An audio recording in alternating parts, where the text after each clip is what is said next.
Hello everyone, this is your host of the Human Design Deconditioning Guide, Jonah Dempsey.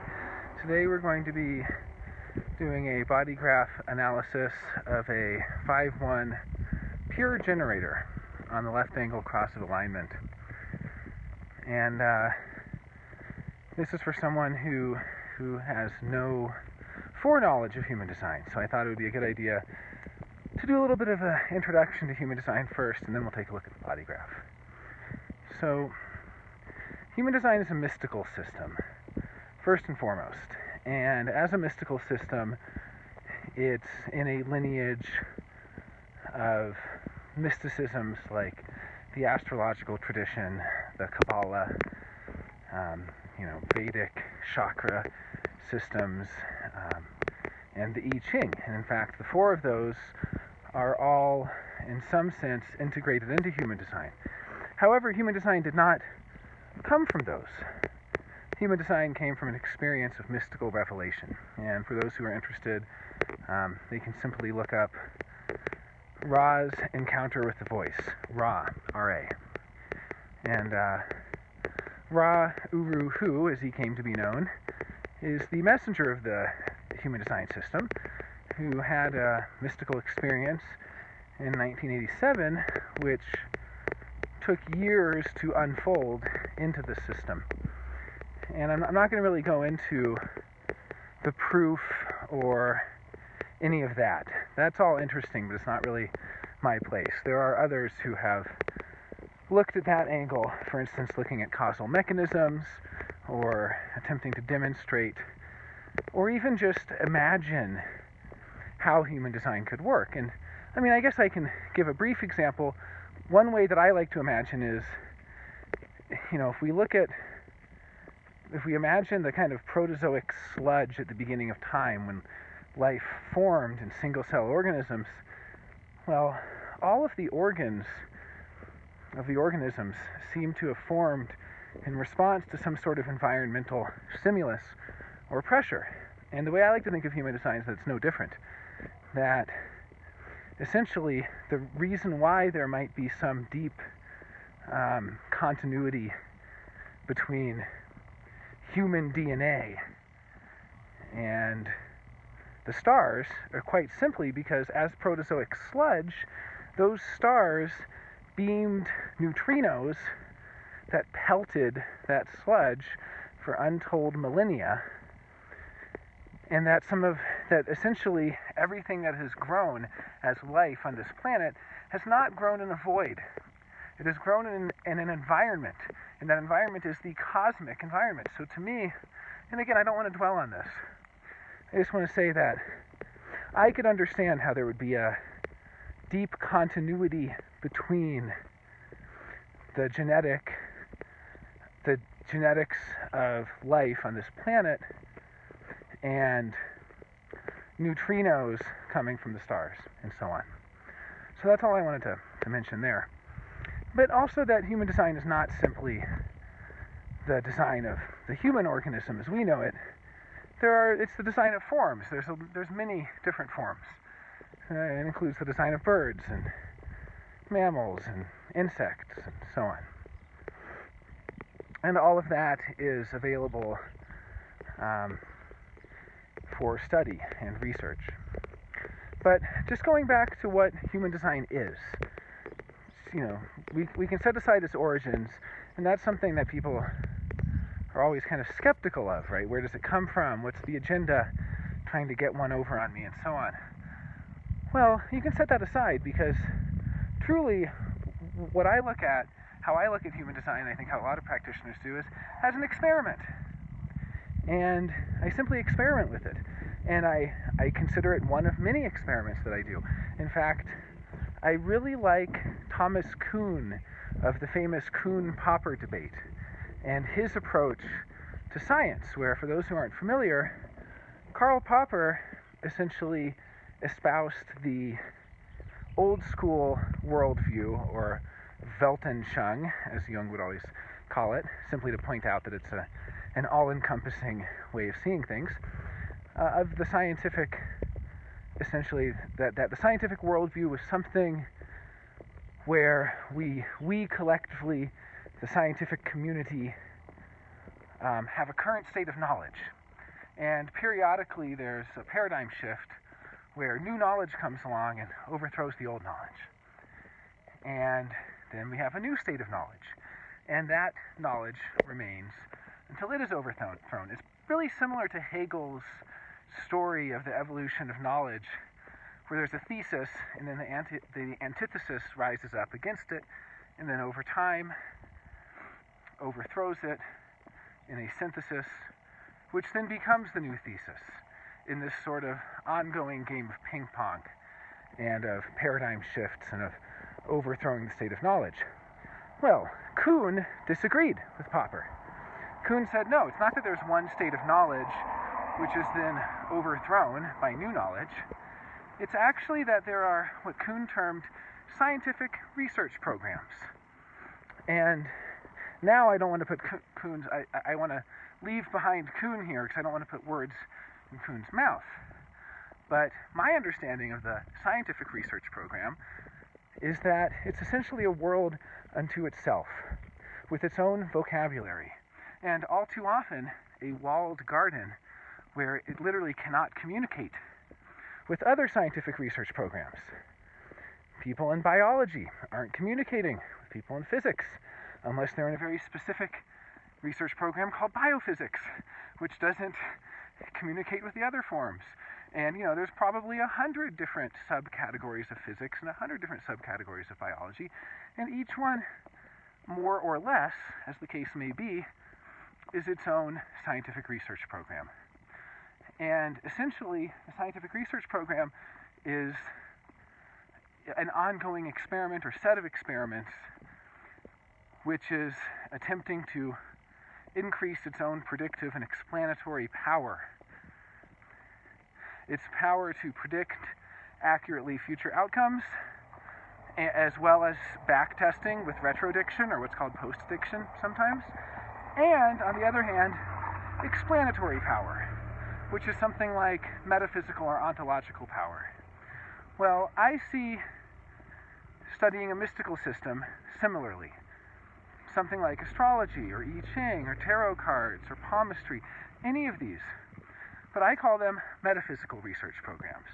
These are metaphysical research programs where the adherents can be every bit as logical, every bit as rational, every bit as philosophical, and so on, as those in scientific research programs. They're continually refining their explanations, looking for increased explanatory power. They're continually refining their predictions and back-testing those with old data, and so on. In other words, they're continually updating their models. And these are not only ontological, but also epistemological models. Okay, so that's where I stand. And that's essentially how I would approach, this is not usually how I introduce human design. But knowing who this reading is for, I think this individual will appreciate, I'm hoping anyway, this kind of explanation. Okay, so now that we've got the preliminaries out of the way, what is human design about? How is it different from all these other mystical systems? Well, the biggest difference is that the vast majority of mystical systems and the vast majority of the New Age and self-help movements, personality typology, everything, all of these category-based systems, all these taxonomies,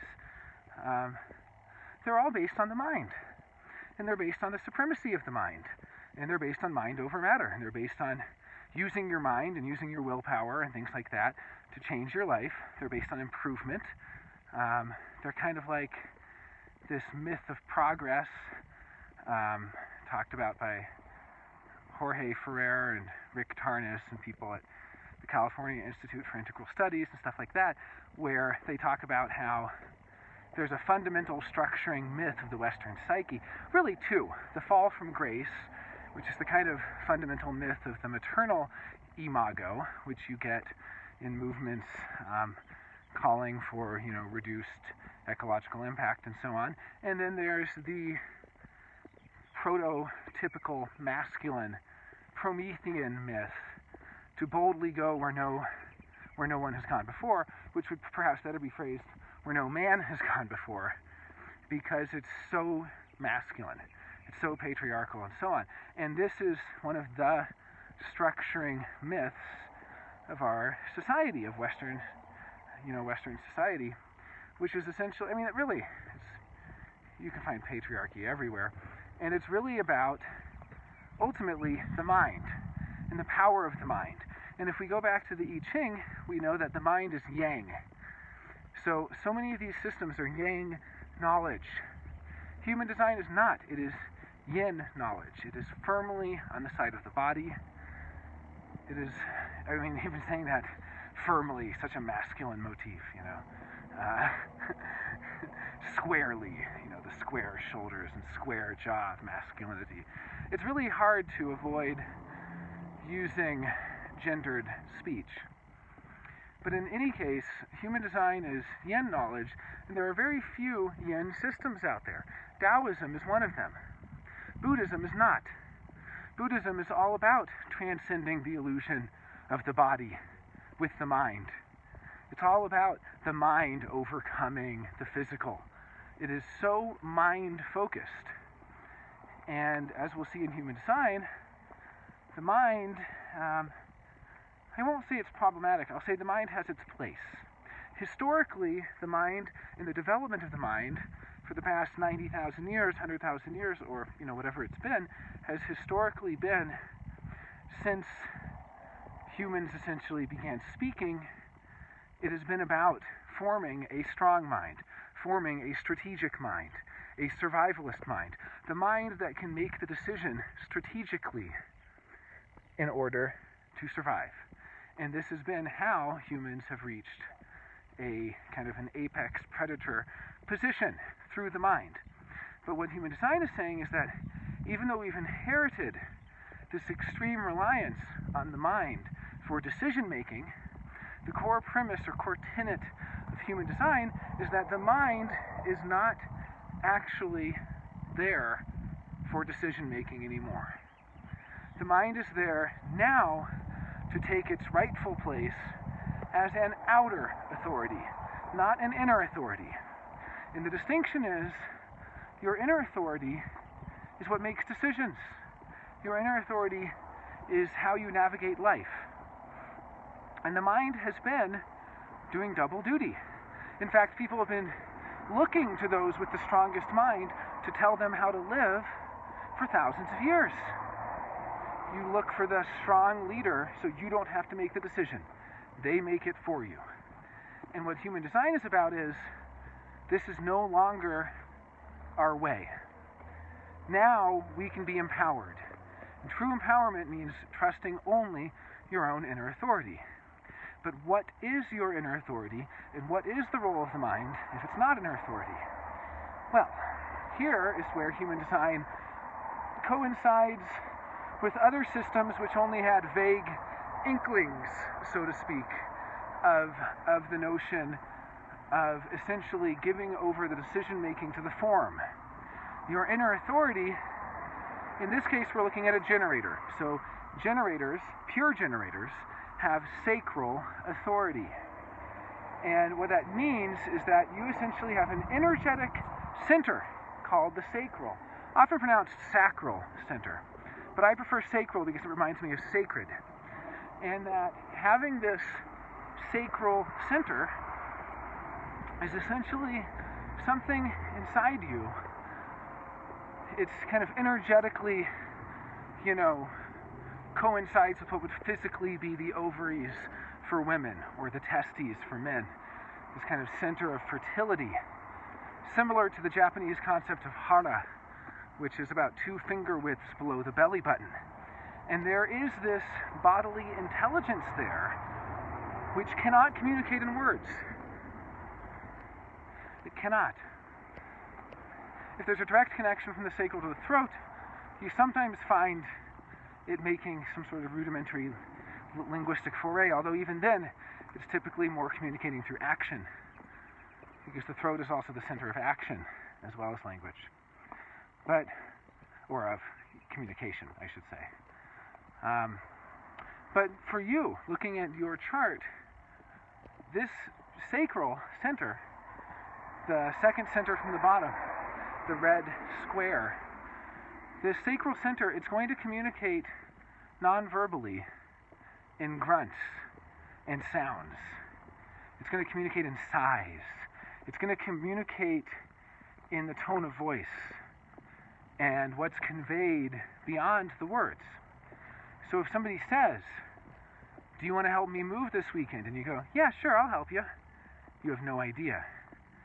But if they go, you want to help me move, and you go, uh-huh, and you spontaneously react with the uh-huh, and the uh-huh carries, it carries actual force with it. It carries a real veracity, gravitas, then you'll know. And you can feel this sacral center. I mean, it's basically, all generators know it. As soon as you start telling them about it, they know it. It's the sense of dread when you have a commitment you don't want to do. When you have to go to the party and you're secretly hoping the party gets canceled. It's the sense of pulling back. It's the sense of contraction when you don't want to give your energy. And it's the sense of being energized, galvanized, brought to life when something really, really resonates. It's like a bell. And when that bell goes, when it really resonates, you're really feeling it. It feels amazing. You're so energized you could do anything at that point. And so human design is form knowledge, which is essentially showing us the design of forms. And one of those forms, of course, is the human form. And what it's giving you is basically an energetic map of your aura and of your life force. It's showing you the quality of your life force energy and what energy type or auric type you have. For instance, the generator has a receptive aura. They take in so much from other people. If you're stuck in close quarters with somebody who's in a really emotional state, for instance, as you have an undefined emotional center, solar plexus, you're going to absorb it like a sponge. They're down, they're low on their emotional wave, and you amplify that and feel even lower. It can be hell. It can be absolute hell, having this open aura and being stuck in close contact with someone else. Because you see, the aura for human design is not some visual phenomenon. It's not, oh, my aura is green and yours is light purple. Nothing about that. The aura, you don't even have an aura. The aura is part of your body. I mean, you are, just as you are your body, you are also your aura. And your aura is simply the non-physical part of your body, or maybe it even is physical and we simply don't know how to measure it. But in any case, the aura can be felt. And if you're a generator, you feel it. As soon as somebody enters into your aura, you start to feel, you feel them. You feel them even though you're not touching them. You feel a sort of electromagnetic with them. Or you feel, you can look at it with a non-feeling metaphor too, that it's pure information. You receive information transmitted by them, and you transmit information to them. It's as simple as that. It doesn't have to be a feeling metaphor, right? So, human design is giving you this map, and it's showing you channels, which are your life force energy, and those channels create definition in the chart, and that definition gives you your auric type. And being a generator, this is the purely receptive type, the type that is here to respond to what comes to them. And no generator is living this way. Generators feel such a built-up pressure to initiate as they amplify the energy coming in from others. It's like the pressure to interrupt somebody.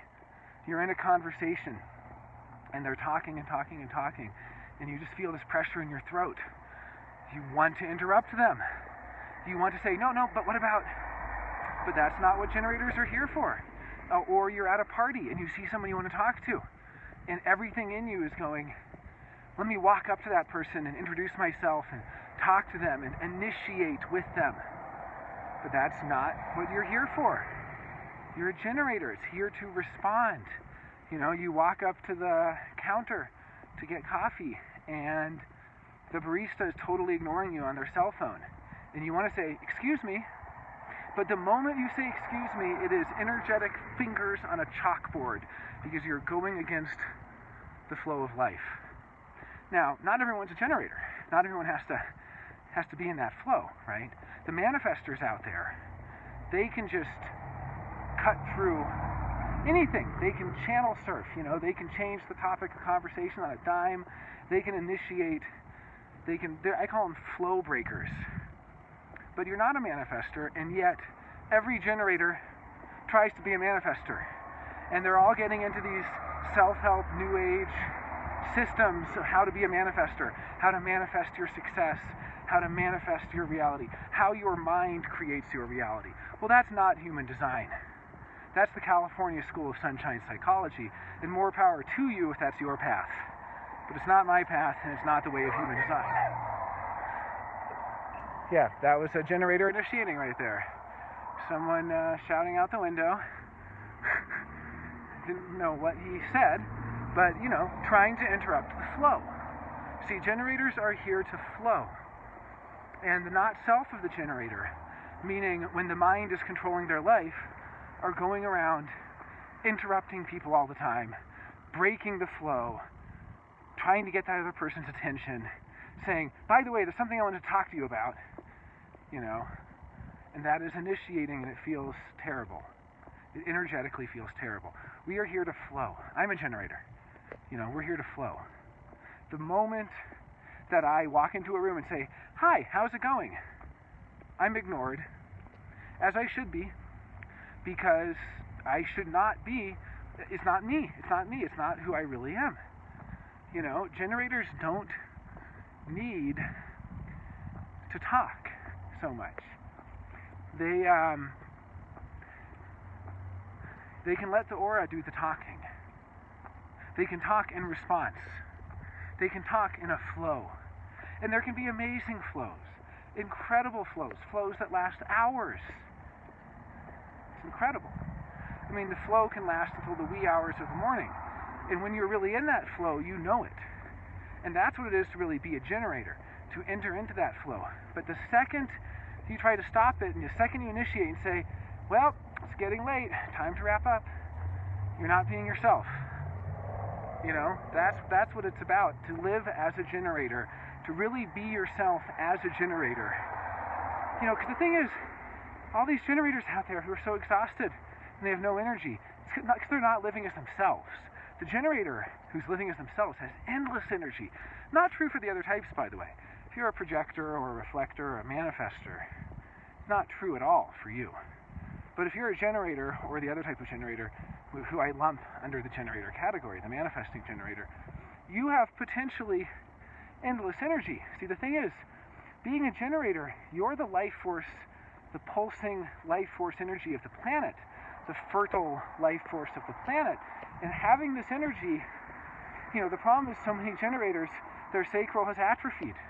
They're living in the past. Their has-beens, drinking and looking back at, what was that last time they really were in a flow. And it's been 15 years, and they haven't used their energy correctly for 15 years, and their sacral just atrophies. But the thing is, we're not born that way. Look at a little kid who's a generator. So full of energy, incredibly full of energy. But they have enforced bedtime. No generator should ever have an enforced bedtime. If a generator is responding to something, and they're in the flow, it's like a sin. It is a crime against humanity to break that flow. And yet, here we are, where generator kids are told, time to go to bed, Generators aren't supposed to have bedtime. See, here's the way it works. The generator's sacral energy is endless when it's responding, and doing the things that energize it. It actually gains energy while it's doing them. It gets jazzed up while it's doing them. And when it does stuff it doesn't want to do, it deadens it. And it loses it, and they get fatigue, and they get drained. It's this weird self-fulfilling prophecy where a generator could be sitting around at a dinner party they don't want to be at, sitting on a couch, relaxing, and be exhausted. Or they could be moving boxes all day, or, staining a table, or it doesn't even have to be something physical. They could just be using their mind and reading and listening and understanding or conversing or talking or, any of these things. And if it's something that the sacral is going, then they're going to be energized by that. They're going to sleep like a baby and wake up the next morning feeling like $1 million. But instead, generators have it's like this weird paradox where they have terrible sleep, they have insomnia, and yet they're fatigued all the time. And that fatigue and insomnia comes from not using their energy correctly. I remember when I was trying to wake up my friend's sacral. He's a generator, pure generator. Only has one channel, 214. And he was complaining about how his girlfriend made him miss. So funny, people say, they made me do it. Nobody makes you do anything. That's what human design is about. It's empowering yourself to realize nobody makes you do anything. But he was saying how his girlfriend made him go hiking with her, when what he really wanted to do was attend a master class with a master in some field. And he was so frustrated by it. And then he said, and then, to make it worse, she wants us to drive for 2 hours to go get this couch. I don't even want the couch. I don't even like it. We have to drive for 2 hours, pick it up, drive it all the way back. And then I'm going to have this new couch I don't even want. And tomorrow I have an opportunity again to go attend this other master class. And I explained to him the whole sacral thing. And, he doesn't believe in mysticism. He doesn't believe in any of this stuff. But I wasn't really talking to his mind. I was talking to his unconscious. I was talking to his body. I was talking to his sacral. I was almost like trying to empower him. Like, if you just make the sound, that sound will be your truth. You just let go, and you don't know what sound you're going to make. Is it going to be an uh-huh?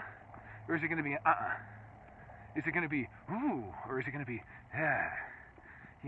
That's what the sacral does.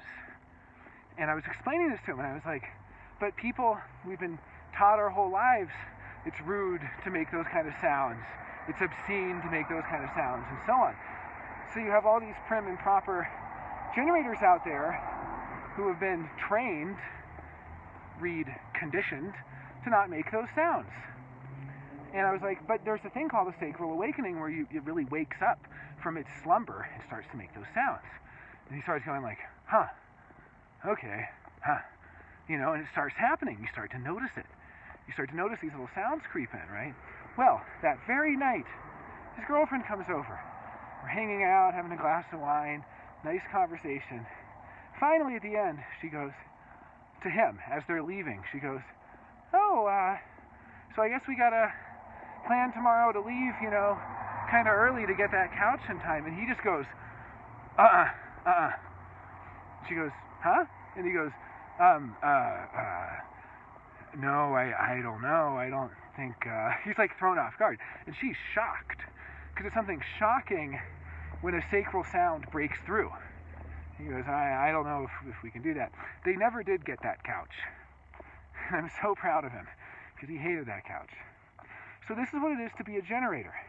See, but it wouldn't have worked if he initiated. If he said, hey, honey, by the way, you know how we agreed to get that couch tomorrow? I don't want to get it anymore. It doesn't work. It doesn't work. It has to be in response. As soon as you're initiating, you lose all your power. As a generator, you lose all your personal power. The second you're, initiating, it's like drawing first in a Western standoff. It's always the bad guy who draws first. And it's always our generator hero who responds to that and fires, and wins. So it really is about waiting to respond. And what waiting to respond means is entering into the flow. Entering into the natural flow. Now, as a generator, when I walk into a cafe, well, I haven't for some months because of COVID, but when I was walking into a cafe, I would walk up to the counter. Sometimes it would take a full minute for them to notice me. But I wouldn't ring the bell, even if there's a bell there. I'm not going to ring the bell. I'm not going to say, excuse me. In fact, what I started to do was simply let go of my impatience, let go of my mental chatter, and just enter into the flow of being there. And as soon as I do that, it's almost like your aura reaches out and taps the person on the shoulder, and they turn around and notice you. And then you're starting on the right foot, because they say, oh, I didn't see you there. Can I get you something? And you go, yeah, I think I would like something. All right, what can I get you? And it's beautiful. It's beautiful. Generators being in flow, beautiful. Now, the sacral responds primarily to yes or no questions. It can also respond just to things. You know, I'll get an email from somebody and go, I'll literally audibly sigh. By myself, totally alone. I'll just sigh. And that's a sacral response to getting an email, you know. But you can't fake it. You can't be like, I'm going to show myself a picture of this place and see if I respond to that picture. But it can happen without you realizing. You can be flipping through a magazine and see a picture of a place you've never been before and go, oh yeah, that's my kind of place, you know. You can feel it, even if it's not auditory. So, but it responds really well to yes or no questions. And that's why it's important with generators. Front load all the information, ask them the question at the end. Anyone who's in a relationship with a generator, I always give them this advice. Don't ask this or that questions. Do you want to do it or not? That's a confusing question for a generator. Yeah, I was thinking we might go this weekend on a trip. I don't know if you want to go, or maybe you don't want to go. I mean, that's a little better because at least there's a pause, and at least the want to go gives a second for sacral response, and then don't want to go gives a second for a latter sacral response. It's like, but generally, yes or no is good. Do you want to go on the trip? Now, the thing is, if you don't have enough information, you're not going to get a response. Hey, do you want to go on a trip this weekend? I don't know. I don't have any idea if I want to go on a trip this weekend. Where? With you? With who? You know? Well, what are we going to do there? You need a lot of information. So for the generators in my life, you know, if I invite them, and again, I'm not inviting them to anything now because of the ongoing pandemic, but when I was inviting them to things, or I guess, yeah, I still invite people to like Zoom meetings. And so for a generator, I won't just say, hey, do you want to do a Zoom meeting this Friday? I'll say, hey, this Friday, I'm going to meet with a couple friends. We're going to be talking about human design, and the topic is this, and we're going to go into this and this and this. It'll be about an hour long, really casual, maybe about 5 of us there. Do you want to join? And that's how I do it. I front load everything. So as I'm front loading it, they're taking in all that information. And then at the end, the punchline is, yes? And they go, it gives them a chance at least to go, uh-huh, or to go, uh-uh. You know, the joke that Ra always gives about generators. If a generator says, I love you, take it with a grain of salt. If you ask a generator, do you love me? And they go, uh-huh, then they do, you know. Because it's in response. You can't fake it. So human design essentially gives us this body graph, this diagram, or essentially map of the aura. And it gives you the channels, which are the life force energy of that aura. And it basically is giving you a sort of map of how you operate and how it's correct. In this sense, it's very dogmatic. You know, it's not a system that says, oh, you're a generator. Well, you know, you could initiate or you could respond. No, it says you're a generator. Your whole life you've been initiating, and every time you initiate, it breeds resistance and resentment, and people hate it, and it goes against the flow of the energy of life. It's pushing the river, you know. And here is how you enter into the beautiful dance of life. You wait to respond. You wait. And then when something happens, your sacral response will guide you. That will be your truth. You don't arrive at the truth through thinking about it. You don't arrive at the truth through studying it. You arrive at the truth through your own inner truth, through living as yourself. It's a biological rather than a mental truth, we could say. So now I'd like to change over to audio, and we're going to look at your chart. All right, so what we're looking at here is the body graph. And you'll see that there are 9 centers, and on the bottom left corner of the body graph, you'll see there's 3 centers that are colored in. That's the root on the bottom, the spleen, the kind of brown triangle on the left, and the sacral center that I was talking about. And you'll see that you have 3 channels that connect them. You have one channel between the root and the spleen. That's the 38-28. So if you'll see that connected there. Then you have 2 channels from the spleen to the sacral.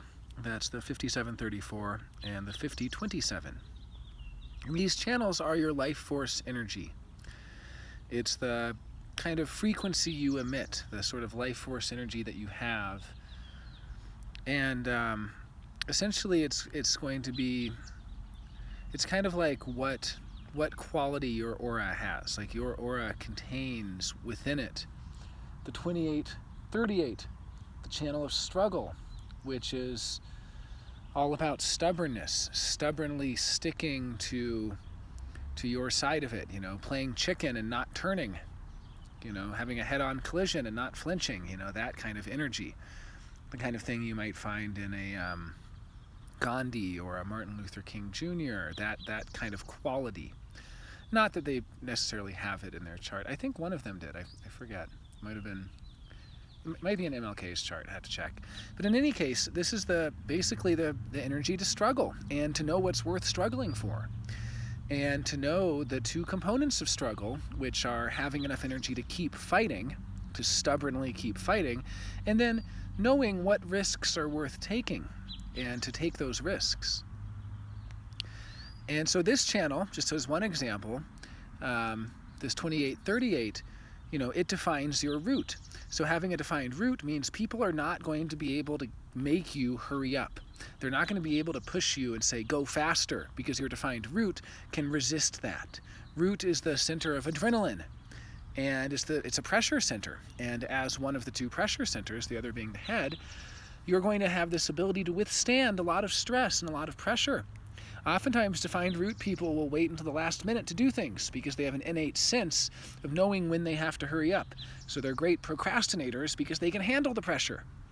The undefined root, for someone else where that center would be white, where it would be open, that kind of person would be so receptive to that root pressure, they want to be free of it the moment they get it. And so they're doing everything they can to get everything done fast enough to be free. They're always in a hurry, at least as the not self. So for you with that defined root, you have this great ability to essentially resist the pressure. Now, part of it also is that it is individual circuitry. And individual circuitry is different than tribal or collective, the other fundamental circuitry types. Individual circuitry is all about personal empowerment. Empowerment to be yourself, to prevent others from interfering with you. Like, don't interfere with me. I am my own person. I have this thing in me, this kind of backbone, if you will. And part of that is that it's one of the 3 individual channels that are termed deaf channels. Deaf, in this sense, means simply resistant to the other. Periodically resistant, mind you, not always. Like all individual channels, like all individual circuitry, it operates on a pulse, and it's either on or it's off. So sometimes you're not stubborn at all. Sometimes it's no big deal. Sometimes you can hear what the other person has to say deeply. But at other times, you will be so stubborn it doesn't matter what they say. There is literally no arguing with you, because no matter what they say, when it clicks on, if they are smart about it, they will just leave and then come back later hoping that it's clicked off by then. But I have stories. I have a friend who was out hiking with a 28-38, and they're hiking back to the car. And my friend goes, they get to a fork in the road. My friend goes, it's to the right. And this 28-38 says, no, it's to the left. Well, there's no winning. When a 28-38 says it's to the left, This is the channel of struggle. These are people who are here to struggle. They're designed to struggle. They are here to be stubborn. They are here to persist in their way and to never budge. And good. It's not a bad thing. It's not a bad thing. It's good because it's good if it brings actual meaning to your life. It's really about the struggle for meaning, the struggle for things that are meaningful, the struggle for more than just food and sex and comfort and sleep and, whatever. The struggle for something that brings your life meaning more than that. But again, if they say the car's to the left, well, what ended up happening is they ended up wandering in the forest for 6 hours, finally making their way back to that same fork in the road and going to the right and being at the car in 20 minutes. So it's really, the 2838 is not always correct. Just because they refuse to back down doesn't mean they're right. But it's good that we have them. You want them around when you're going to have to struggle. You want them around when you're editing your book. You don't want them around when you're fixing your car. We all emit these frequencies. We emit these thematics. And part of what you do with that 2838 is emit the energy of struggle and essentially the energy to struggle. So people who would have given up long ago, when they're in your presence, they can get that energy. They can get galvanized in that way and charged up in that way and be energized to struggle. And the other thing about it is, because it's part of the spleen, it has to do with caring. In fact, you have 3 splenic channels. All 3 of them are splenic. So this is all about care. The spleen is caring central. And there's different kinds of caring. For instance, you have the tribal, the 5027, that's like supportive caring. The tribe wants you to support them. They want you to be loyal to them. It's all about loyalty and trust and support. And it can be tricky because you have gate 28 in the 5th line there, which is called treachery, which is always ready to betray. But it's ready to betray in the name of empowerment, and we will get to this later. You have people calling you treacherous, calling you the great betrayer, calling you the one who they trusted and betrayed them, and that's because of that individual gate there. But really, what it's all about is empowerment. But you'll see that there's different ways of caring. There's just different ways to care. Your third channel, which is also a splenic channel, of course. Your third channel is the 5734. And that 5734, power skills. It's all about power and knowing how to use power and so on. It's really about knowing how to use it for yourself, for personal power, for personal individuation, for personal differentiation, and for personal survival even. And so what you would find is, if you just find, it's so-called integration circuitry, kind of proto-individual. If you find someone that has the 5734 and they don't have any other channels, it's the most self-absorbed person you've ever met. They're only concerned for themselves. I guess if they had gate 10 in there, even more so. I don't want to say that 5734 on its own would be. But integration circuitry is known for being self-absorbed. As soon as you get the 2838 in there, it starts to care about other people. But it's still individual caring. And individual caring is very different from tribal. You have tribal as well, which does mean that you will understand that tribal loyalty and that need for staying loyal and building trust and bargaining and all of these tribal things, looking at that 5027, these are very responsible people. It's caring about preservation. It's the great child-raising channel.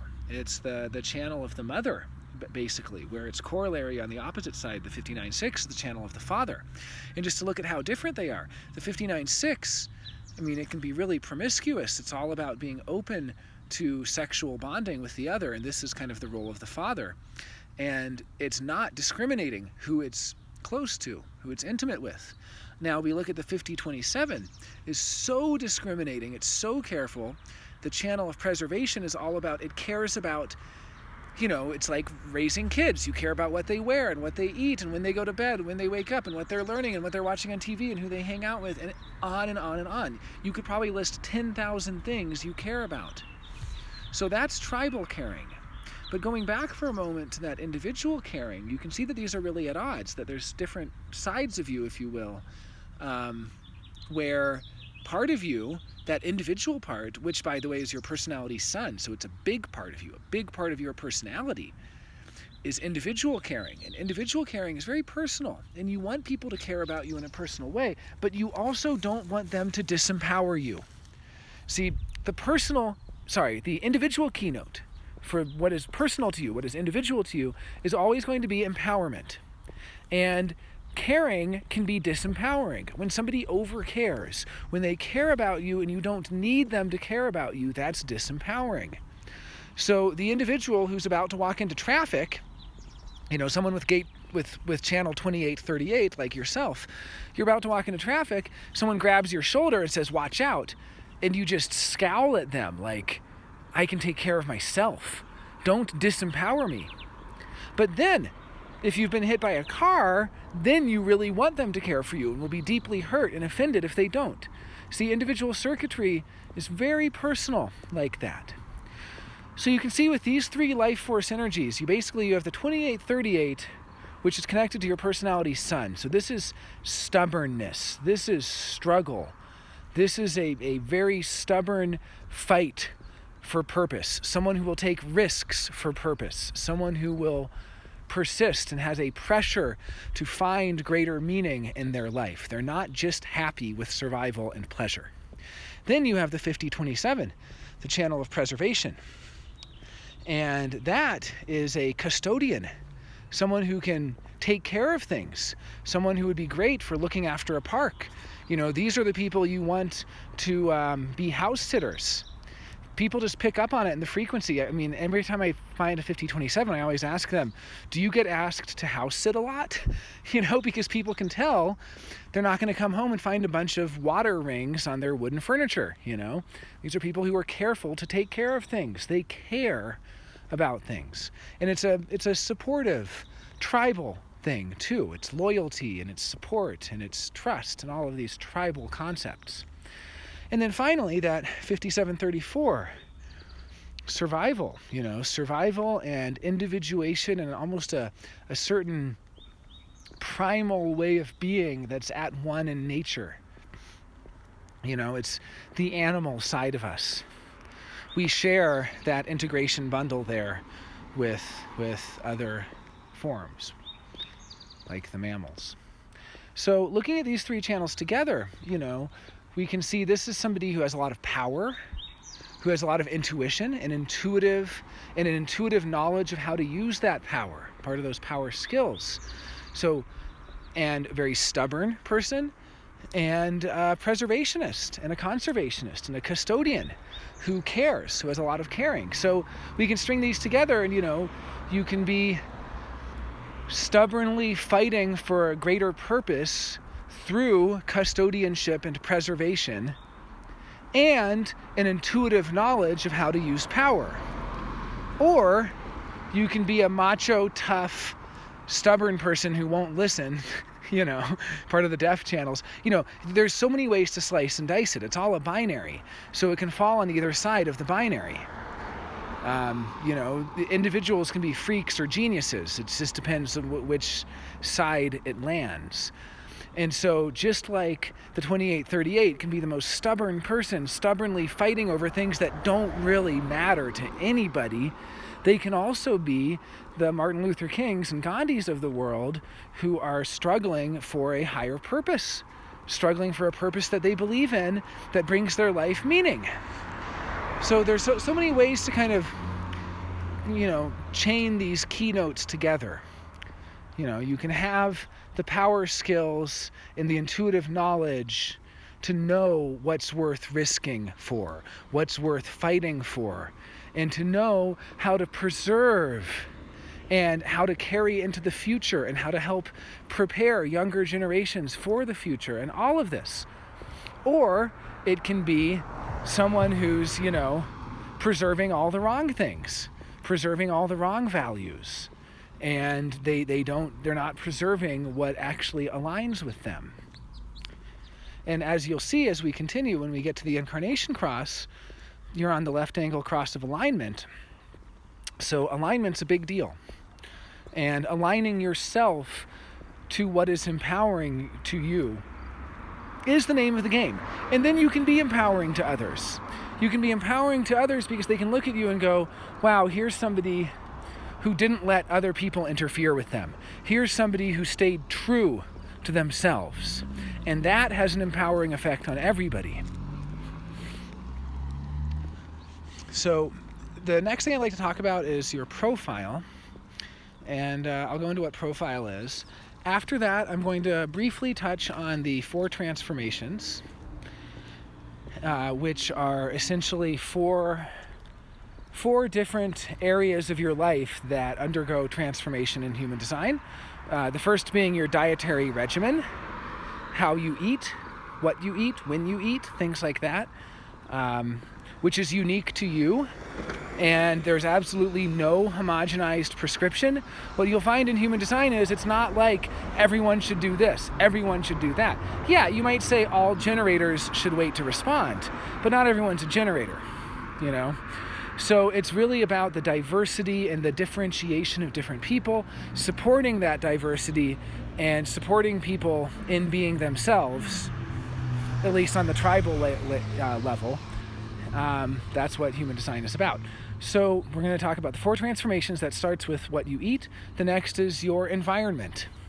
You know, where are you? And are you in the right place? Because if you're in the right place, you're going to meet the right people and have the right allies in this life. And if you're in the wrong place, you meet the wrong people. And having an undefined G center, that's that diamond in the center, it's really about people and place, big time. The right people are going to take you to the right places. And in the right places, you're going to meet the right people. And it's very important to have the right allies in this life. And then we're going to look at, once your internal determination is correct, you're eating correctly, and your design external is correct, you're in the right environment, what are you there to see? And that's on the personality side, the mental side, which is ultimately about what you're here to see in that environment, what you're here to notice in that environment. And finally, the crown jewel of the 4 transformations is your motivation. And this directly impacts your outer authority. If you'll recall our discussion of inner versus outer authority, the mind has been doing double duty for 90,000 years. And now we're finally at the place where, you know, evolutionarily speaking, where we can trust the form to make the correct decision. So the form becomes inner authority. You give power, or allow the power, surrender to your sacral power that you have internally to make correct decisions sacrally, through response, through the and the And that is what makes the decision. That's the core of the experiment. But then what does your mind do? Well, your mind then takes its rightful place as outer authority. And the outer authority is what I'm doing right now. Outer authority is quite simply communication. It's the ability to impact others through transmitting information to them. And so what you'll find is when we go through the 4 transformations, once you do the first transformation of eating correctly, the second transformation of being in the correct environment, the third transformation of seeing what you're supposed to see in that environment, then you've set the groundwork for the 4th transformation, which is your true motivation. What you're here to be motivated by in your expression of outer authority, which basically means how you're here to affect other people. So once we've done that, I'm going to end on the not self analysis. And the not self analysis is looking at all the open centers in your chart. I've already hinted at them, and I do like to repeat things because I find that that method suits my own personal teaching style. So I'll simply say, just to give you an example of it, looking at all of those, you have 6 undefined centers in your chart. Those 6 white centers in your chart, those are where you take in the other. It's quite simply where you take them in, where you absorb energy from them. And as the not self, you identify with that energy and think it's you. See, as not self, all of us, as Ra puts it, have been trusting, our whole lives we've been trusting what we're not and ignoring what we are. All these generators out there ignoring their sacral response and trusting all that openness in their chart. And that's not who we are. But when you identify with that energy coming in, hello, when you identify with it, you amplify it to the point of distortion. So just to give an example, you have an undefined solar plexus. You're not wired to be an emotional person. And yet you find people with undefined solar plexus who are the most emotional, the warmest and ebullient, overflowing with emotion. Well, if people tell you you're cold, and if people tell you that, if they're surprised you're not having as much of an emotional reaction to something, good. Just tell them you're living your design, because you're wired cold. You're not wired to identify with that emotion. You're not wired to amplify and reflect back all of that emotion. You can experience it. You can notice it. You can even confront people about it and say, hey, you're in a bad mood. And they go, no, I'm not. And you go, yeah, you are. I'm picking up on it. You can do that. But you're not here to identify with it. And yet, so many people with the undefined solar plexus go through their whole lives identifying with it. Same with the undefined ego. You're not here to make big promises, because promises require willpower. And the ego is the center of willpower. And when you have inconsistent access to your willpower, you're not here to make a big promise. It actually puts a strain on your heart. All those expectations, trying to live up to the promise. It's not healthy. You're not designed for that. Leave that for somebody with a defined ego. They can make the promise. They can shoulder the burden of trying to live up to that promise, but that's not you. And that undefined G center. The G center is the center of direction. It's the center of love, identity, and direction in life. It's vocation in life. It's what you're here to do and where you're here to be and who you're here to love and who you're here to be with and all of this stuff. With an undefined G center, you can spend your entire life identifying with, I have to find my direction. I have to do it. I'm seeking my direction. I'm trying to find my direction, right? And that's not who you are. You're not here to find your direction. You're here to have your direction find you. You're here to be discerning about what comes to you. The right people, if you need to get a new house, don't try to find it yourself. You have somebody in your life who's a correct ally of yours, who has a defined G center, and tell them, or tell a bunch of your friends and see what they bring you and be discerning about what they bring you. If you're looking for a job, don't go out there and hunt for the job. Don't go out there and try to find the job. And it's like that for everything. It can be spiritual knowledge, seeking the spiritual knowledge, mystical knowledge, personal growth, all of this stuff. Seeking. These are people who spend their whole lives looking. And guess what? The grass is always greener. For the not self of the undefined G center, no relationship can ever make you feel, can ever fully eliminate the feeling of, is this really correct for me? No city or countryside or town you live in can ever really, I've heard undefined G center people say, I just don't know where I belong. I just don't know where I'm supposed to be. I just don't know who I'm supposed to be with. And I just don't know who I am. And there's a real existential feeling of, who am I, really? And the thing is, this is all the not self. I'm going to wrap this up because I know I've planned to tackle the not self later, but just giving you a little sampling of it. This is the mind. When you're living correctly as yourself, when you're waiting to respond sacrally, it's not a problem. When you're waiting to respond sacrally, you're no longer searching. You're no longer seeking. You're waiting for it to come to you. And you're being discerning in that. Discerning about what is correct for you. Okay, so I'd like to talk a little bit about the 5-1 profile now. And the concept of profile in human design is essentially the roles that we play. There are individual forms of these roles, meaning just ourselves, in the world as ourselves. And there are tribal roles, which are roles we play for other people, like father, son, mother, daughter, brother, sister, employee, employer, all the different commander or soldier, I mean, whatever, all the different roles that there are to play in tribal situations, business partnerships. And then there are collective roles that we play. And the collective is basically how we are known to history, how we are known to strangers. What role do we play, if you were to look up a Wikipedia page of us? And just think about all those writers, for instance, who have gotten their books into the collective that have touched so many people's lives.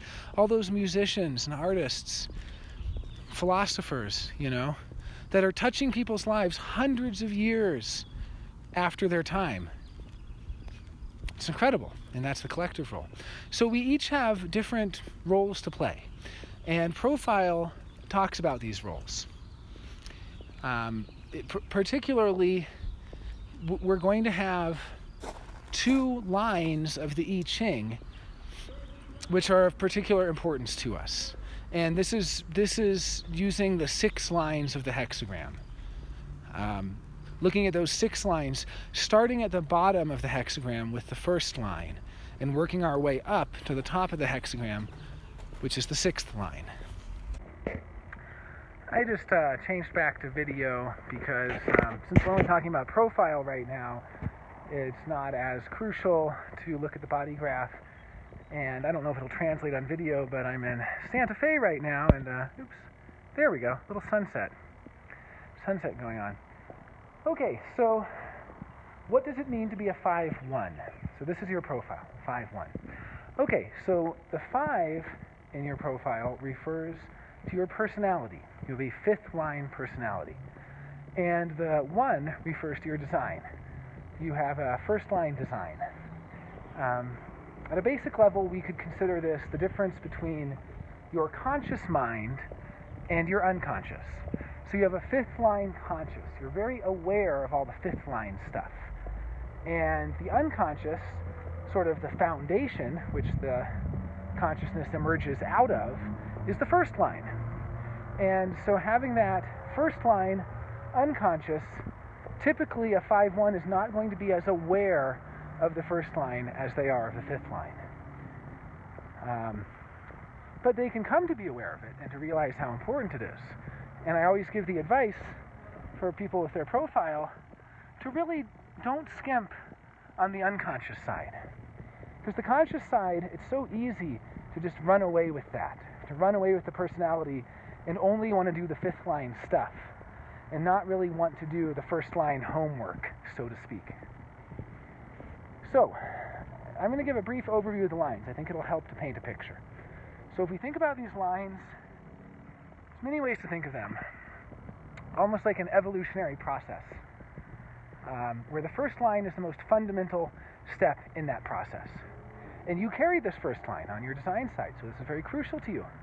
The first line is the foundation. Often in human design, we'll use the house metaphor. The first line is the foundation of the house. And it's the first kind of evolutionary process, which essentially means it is rooted in a fundamental insecurity or fear that spurs intelligence. The first line is called the investigator. And they can be bristling with intelligence because their first line has this fundamental fear that it's not secure. It's fundamental fear that the job isn't secure, the relationship isn't secure, the financial situation isn't secure, anything really, that their knowledge isn't secure, that their vocation, that they're not good enough in their vocation, and so on. But it's not unfounded insecurity. It's actually the result of deep introspection. First line is so introspective. And what it's here to do, kind of from an evolutionary purpose, is to align itself to stronger forces than it. To align itself to a master and to be the apprentice. So that one day it might be a master too. To align itself with the teacher as the student, so that one day it might be a student. And in fact, you find that people who carry the first line are often lifelong teachers and lifelong students. And it's here to investigate. It's here to penetrate into things and to investigate and to discover what's going on. And it's really hard for a first line kid when their parents tell them Santa's real, and they find out Santa's not real. It breaks a lot of trust. So the second line, which you do not carry, but I'm just going to go through the lines just because I think it will help. The second line is also a very early survival process for humanity. But unlike the first line, which is all about fear that leads to intelligence and teaching, the second line is kind of fearless. They're even to the point of where they should be afraid. They're not, and they're also not really introspective. They're just here about trying it out. They're the natural. And we call them hermits as a nickname for them, just like the first line's the investigator, the second line's the hermit. Not that they don't really like people, but just that they don't want to be introspective. You're constantly telling the second line, you should do this, you should do that. People see all this potential in them. And the second line is just going, leave me alone, leave me alone, leave me alone. So they get this kind of nickname of being a hermit. So to look at those two as a binary, the first line starts basically knowing nothing, and after 10,000 hours can be an expert. The second line starts with all of these latent talents that they don't even really realize they have. In fact, most often they think that they're talented in a way they're not, and they don't realize they're talented in a way they are.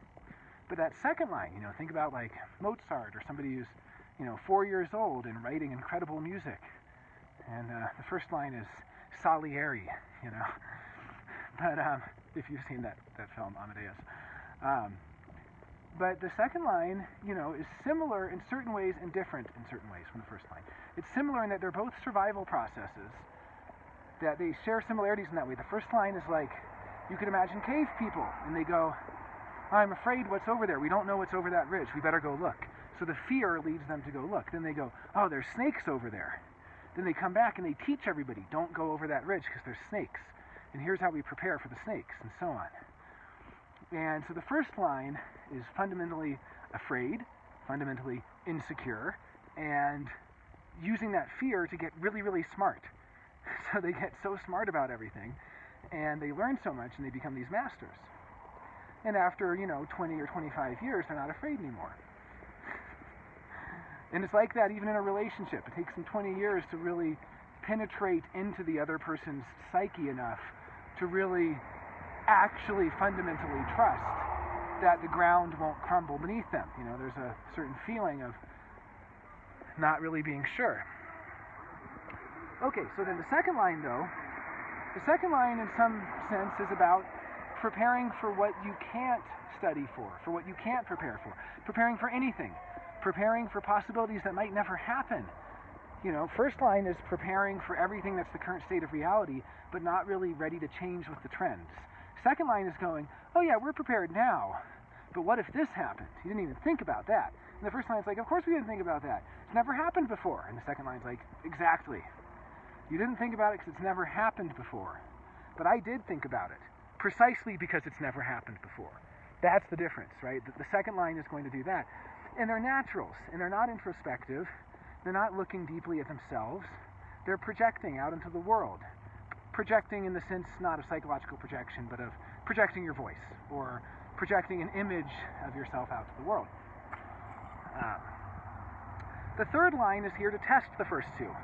So the third lines come along and they go, okay, first line, you've been studying for 20 years. Let's put it to the test.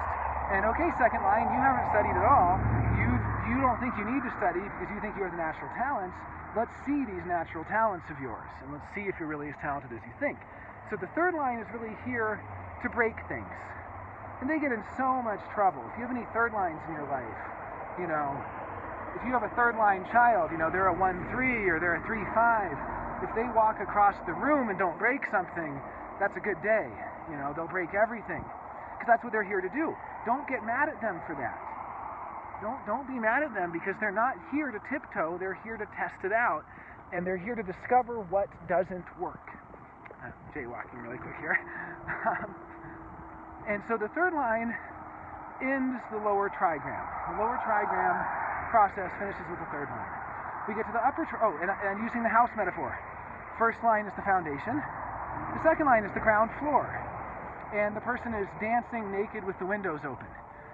Second lines don't realize the world can see in, because they can't see out to the world very well. They're so absorbed. You'll see that the lower trigram is very self-absorbed, stuck in what it's doing, not really aware of other people. But the second line, of course, other people are constantly seeing them, seeing all their insecurities, and so on. The third line is like the spiral staircase up to the next floor. So let me get to the upper trigram, the fourth line, that has resonance with the first line. The fourth line is here to be the foundation of the transpersonal process. Even though it's still personal, it's still what we call right angle, but it's here to be the foundation of the transpersonal process. The fourth line doesn't care, like the first line, to check it all out and learn for itself. They don't care like the second line to just try it out and put it into action. They don't care like the third line to test it out and see if they can break it. No, they trust what they're given, and all they care about is if they're effective in transmitting it. So the fourth line, fourth lines can spout a lot of nonsense. It's really lucky when a fourth line is raised very well and is really close to a good source of information and has learned from people who are, really good in their field and so on. Because otherwise you get a fourth line who's saying, the world is flat. And why do they say that? Because their parents said that. No other reason. The fourth line doesn't need a reason to say things. All they're concerned about is transmitting. Now, they can also be brilliant, absolutely brilliant. I don't mean to throw shade on the fourth line. Fourth lines can be incredible as transmitters and pillars of our community, and incredible at building networks and doing all of these things that are the foundation for the transpersonal process. So I don't want to throw shade, I'm just saying, they're not here to see if it works, like the third line. They're here just to tell you it works, even if it doesn't. So every time a fourth line tells you something, it's like, well, where did you get it from? Because they're just here to externalize whatever they got, wherever they got it from. And that brings us to the fifth line. And the fifth line is the only true transpersonal line. It's the passionate transpersonal line. You are a 5-1, so you carry this fifth line. And what it means to be a passionate transpersonal line is essentially to be here to universalize, to be able to be accessible to anyone, to work with strangers. It's almost like a familiarity breeds contempt. And I'll talk about it more. I just want to kind of finish covering the generality of it. But to be here transpersonally, the fifth line, one of the fifth lines in the I Ching is practical provisions in times of crisis. You're here to give people practical provisions that they need, really to save the day. It's the savior. It's the savior myth. And it can get exhausting, and it's also important that you don't externalize the fact that you're a savior. In other words, don't go around wearing it on your sleeve, and we'll talk about this in a minute when I get into the 5-1 profile in particular. But just as a general overview, telling this kind of evolutionary story from the earliest cave people and the fundamental, fear that stimulates intelligence, and then the second line process of being a natural and discovering natural talents, the third line process of breaking everything, finding out what doesn't work, the fourth line process of taking whatever's given to them and transmitting it, and this sort of burgeoning transpersonal process. And finally we get to the fifth line, which is really about, it's called the heretic, and it's overthrowing the status quo of the fourth line. The fourth line says, here's the received wisdom, we all receive this wisdom, and this is the truth. And the fifth line says, that's not the truth. Here's the truth they don't want you to know. Here's the real truth, and here's how it's really going to affect your life in a practical way. And that's why the fifth line is called a heretic, and they basically live and die by their reputation. And if they tell you something's going to work and it doesn't work, they get chased out of town with pitchforks and torches. Finally, that brings us to the sixth line. Oh, and the fifth line, by the way, is like on the second floor with the blinds drawn, the curtains closed. The fifth line is they're the men and women and people behind the curtain, so to speak. The general who you have to get out of retirement to come save the day. And the sixth line is, even though you would think the most transpersonal, they're actually after. They're actually after that climactic moment.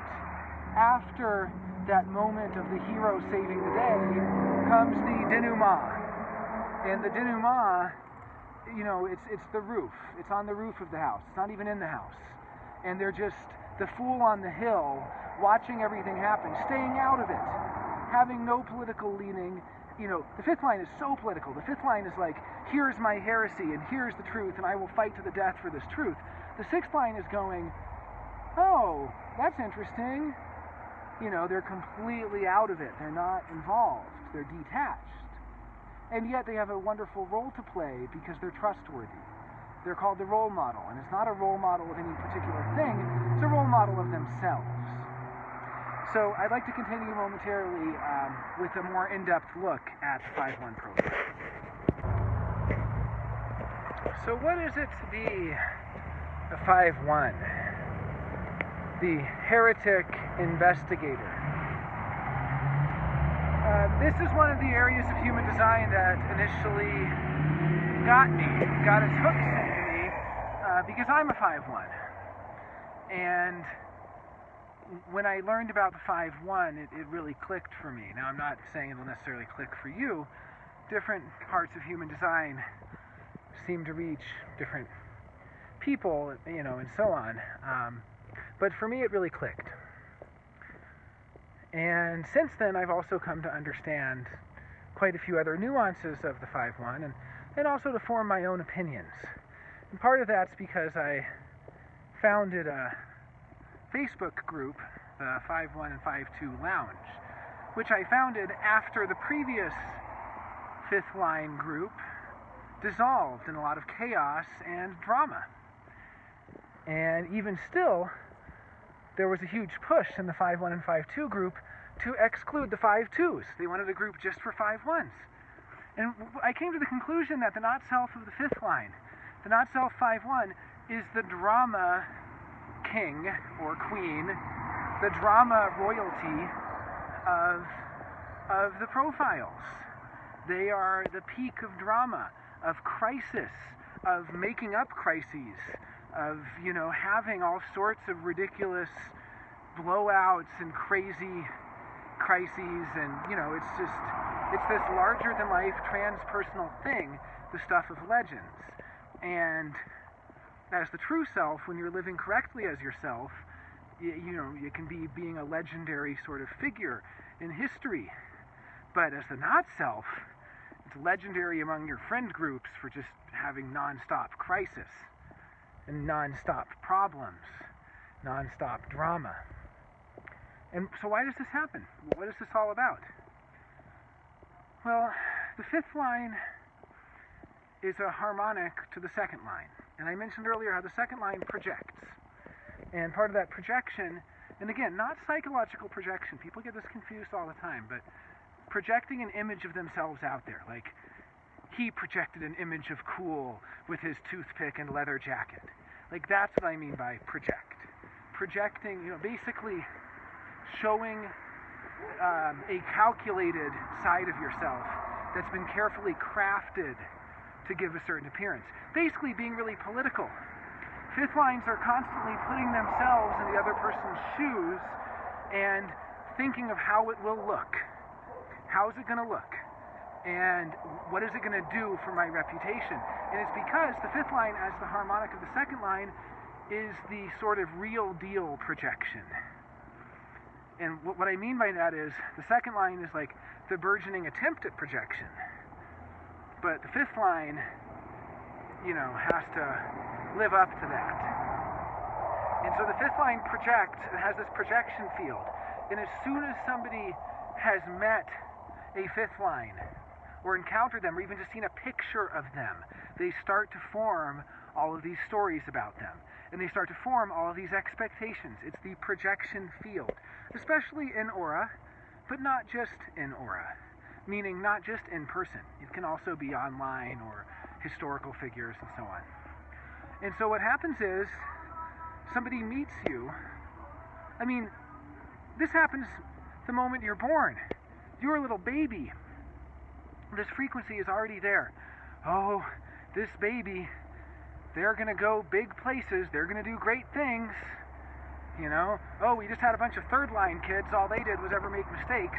This fifth line kid, wow, they're going places.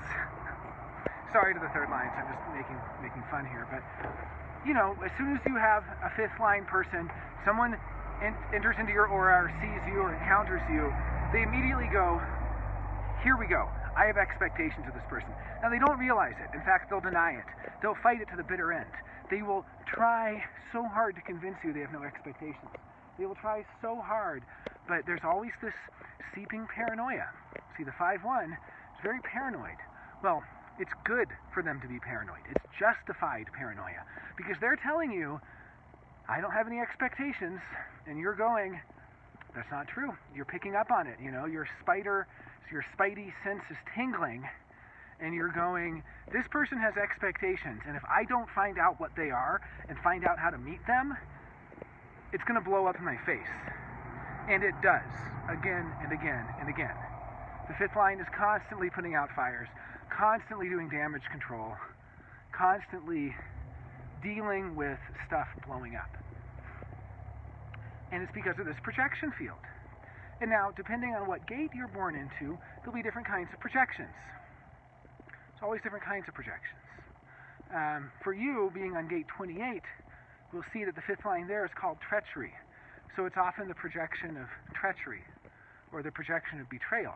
That only happens after the fact, because initially they start with a very positive projection. They start with, here's somebody who can empower me. Here's somebody who can help me. Here's somebody who has the solutions for my problems. And only when you disappoint them, they go, here's somebody who betrayed me. And they don't just keep it to themselves, they tell everybody. People gossip about fifth lines more than any other profile. Fifth lines have this cloud of mystique around them and constant gossip. And as I mentioned earlier, they live and die by their reputations. For a fifth line, their reputation's everything. So the paranoia is good. Because the paranoia is always, if I don't get in front of this expectation, my reputation will be destroyed. See, the fifth line is like that general that I mentioned. Not the modern general who's, always on the battlefield, but the kind of general of days of yore. Maybe the Greek general, or I think it might have been like this in China as well, where there's a general who achieves a lot of acclaim, and they're supposed to be a genius, and they're brilliant, and so on, but they retire. And they've retired, and they're living in the countryside with their family, and then the warlord, or the despot, or whatever, comes up and says, we are in a crisis situation, our kingdom's being sieged by barbarians, and only this general can save the day. So they send people out to get the general, and the general comes out of retirement and leads the troops into battle and wins and staves off the barbarians, and then goes back to retirement, and their reputation grows. This is how the fifth line operates. Familiarity breeds contempt for the fifth line. The fifth line is here to be inaccessible and to only allow access to themselves at key moments to provide practical provisions and so on. In fact, what's interesting is fifth lines have almost no influence to the actual people in their lives. And even to strangers, it's so hard to universalize compared to the fourth line process of externalizing. Fourth lines have so much influence on people. They transmit. They're so good at influencing. They're so good at transmitting. The joke is the fifth line, the heretic fifth line, tells the truth, doesn't make it out of the room. The fourth line tells a lie, it goes halfway around the world. And this is just the world we live in. So, as a fifth line, everyone you meet, everyone, they immediately trust you. Some are suspicious, some are. But generally speaking, they will immediately trust you. But they're very polarizing. I've had the opposite reaction, where people have just immediately rejected me, but you can tell who accepts you and who doesn't, who embraces you and who doesn't. And the fact is, either way, they're engaging in that projection field. And by and large, it's almost always a positive projection. And that positive projection comes with trust. Fifth lines build trust. And out of that trust comes great responsibility. Because as James Hillman puts it, in the seed of trust, there is betrayal. You can't be betrayed by an enemy. You can't be betrayed by a stranger.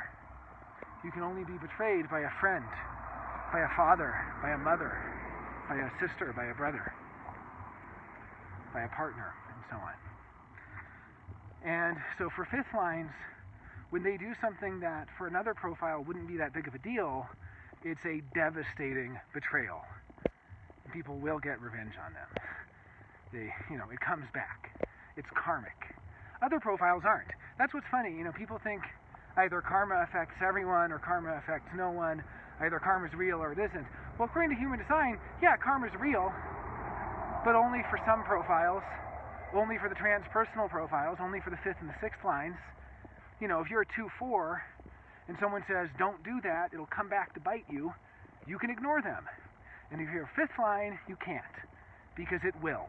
No matter how small it is, it always comes back. So being a fifth line, there's this projection field, this immediate trust, which then of course breeds paranoia on the part of the fifth line. And others are very paranoid of them as well. They can be anyway. Why is why is the boss trusting this new employee? There's a lot of, they're waiting for you to slip up. Because part of it is the fifth line does get preferential treatment. They get the kind of golden key that unlocks all doors. And having this golden key, gaining access to the founder of the company or to the higher ups and so on, and getting to schmooze with all the powerful people, this is the fifth line's forte. And they do this because they immediately build trust with those people. They cut through their defenses and they actually get close to them. And even though the fifth line might not let others get close to themselves, the fifth line is getting close to other people. So what I'm trying to say is, it's really a tightrope. It's really walking the straight and narrow. And what you'll find is, as the not self, a lot of fifth lines complain. I didn't know these expectations were placed on me. Hey, it's your job to know those expectations were placed on you. If you didn't know, that's your fault, right? Sorry, but it's the way it is. I've moderated the fifth line Facebook group long enough to see what a bunch of complainers they are as the not self. Because they have so much drama all the time, because people are mad at them all the time, because they're not living up to the expectations placed on them. And the fifth line says, well, I didn't agree to have those expectations placed on me. Well, that's not the point. The point is you reap the reward of that. Because the fifth line is a seducer. And as a seducer, they bat out of their league, so to speak. And I'll just leave it at that. And, there's a lot of confusion that comes from that. The fifth line seduces with their personality. The 5-1 does, the 5-1 and the 5-2. Not their body. It's their mind that is so seductive. In that seductive mind, people are seduced by it. And they think it means something it doesn't. Be careful who you embrace.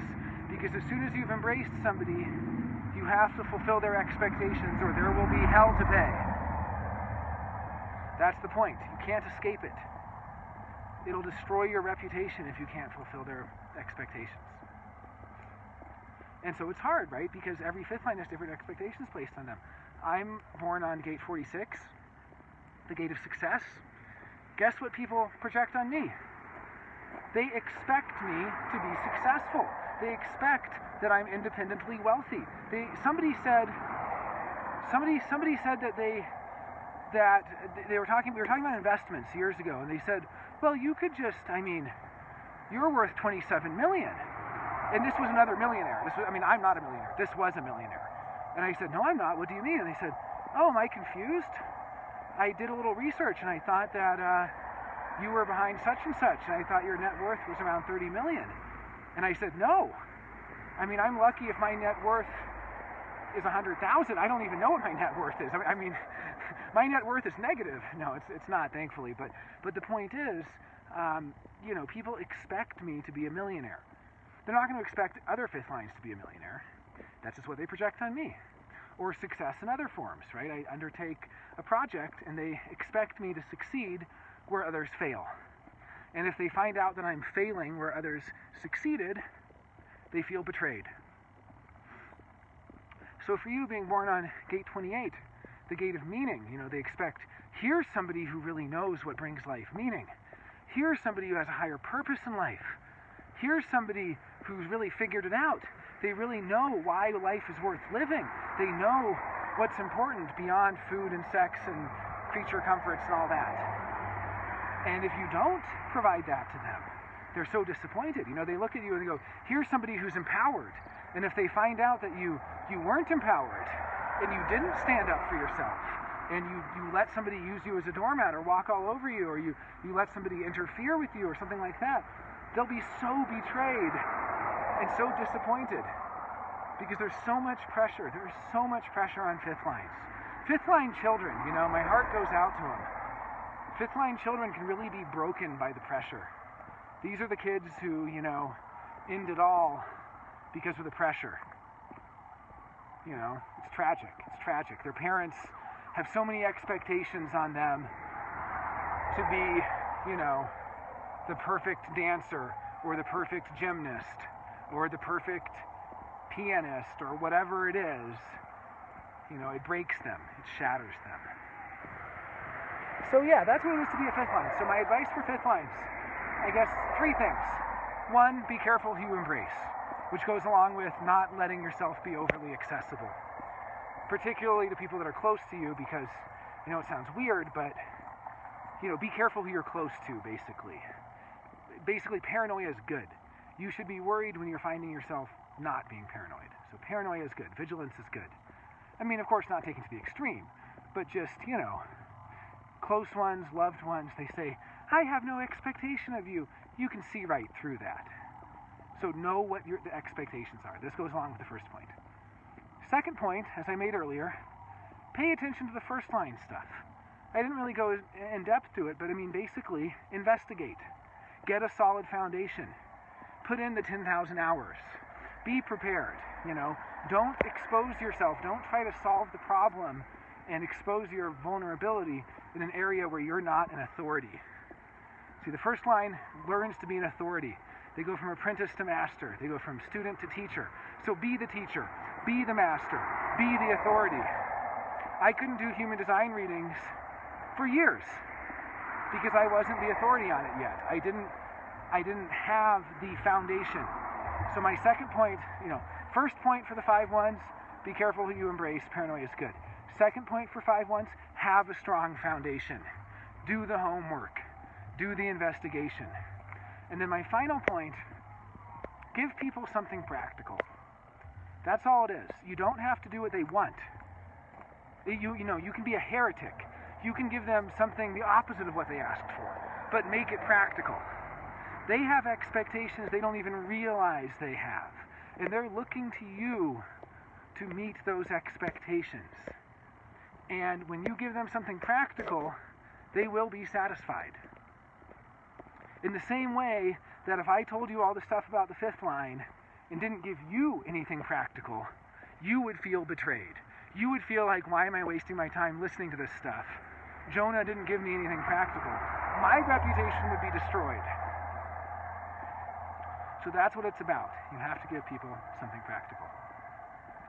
All right, for the next sections, we're going to be looking at 4 transformations, kind of a brief overview, and then we're going to finish on the not self. And for those, I am going to be changing back to audio because it's dark, and there's the moon. It doesn't really come through. But I'll be changing back to audio so we can look at your bodygraph as we go through each of the not self themes. Unfortunately, we're not going to be able to go over the 4 transformations because for that I require a bodygraph generated with more detail, and I actually do not have this individual's birth time and location. So I am unable to generate that information on my own. So that might be a topic of a future YouTube stream. But as I mentioned earlier, these are 4 particular areas of the chart that are essentially about the design internal, what is correct for you to take in and how to take that in. The design external, where it's correct for you to be, like what environment to be in. The personality external, which is what is correct for you to see in that environment. And the personality internal, which is the motivation basically what is correct to motivate your outer authority. And because I don't have yours, I'll do a very brief overview of mine, just so you get the idea. My design internal, my dietary regimen is calm. I'm a calm eater, which to me, I nickname it the antisocial eater. Because no matter how quiet another person is, sitting in aura with other people, there's always an element of unpredictability, an element of stimulation, an element of nervousness. So for me, I like to eat alone. For my environment, it's mountains. And mountains are basically environments where you have a top-down view of everything below you. Clear view as far as you can see. Everything is small below you. It's like that feeling you get when you stand on the edge, of an observation deck or observation tower. And there's much more to it than that, relating to oxygen levels and all sorts of things. But at the very basic, just we all have had that feeling, that feeling in your knees when you stand peering over a great drop. That's the mountain frequency. Because the thing about environment, it's not location. Environment is a frequency. And within various locations, you can find various environmental frequencies. I might not be in a mountain, but I can go sit up on the roof and dangle my feet over the edge and get the effect of the mountain. And there's much more to it than that, of course. There's many ways to deconstruct it. Mountains are rather inaccessible places. So a mountain could be a VIP area. Mountains have continuity with the fourth line, which is about the network. So mountain people tend to have their own supply lines. They don't leave their, remote place very often. And when they do, they have their water guy, and they have their electric guy, and they have their, their contacts and so on. Moving on to my view. My view is fear, or survival rather, as it's called. And the view for survival is basically, I'm here to see who's going to survive and who isn't. I'm here to see people's vulnerabilities, to see their weaknesses. Now, it doesn't mean I will. As the not self, I never noticed any of that stuff.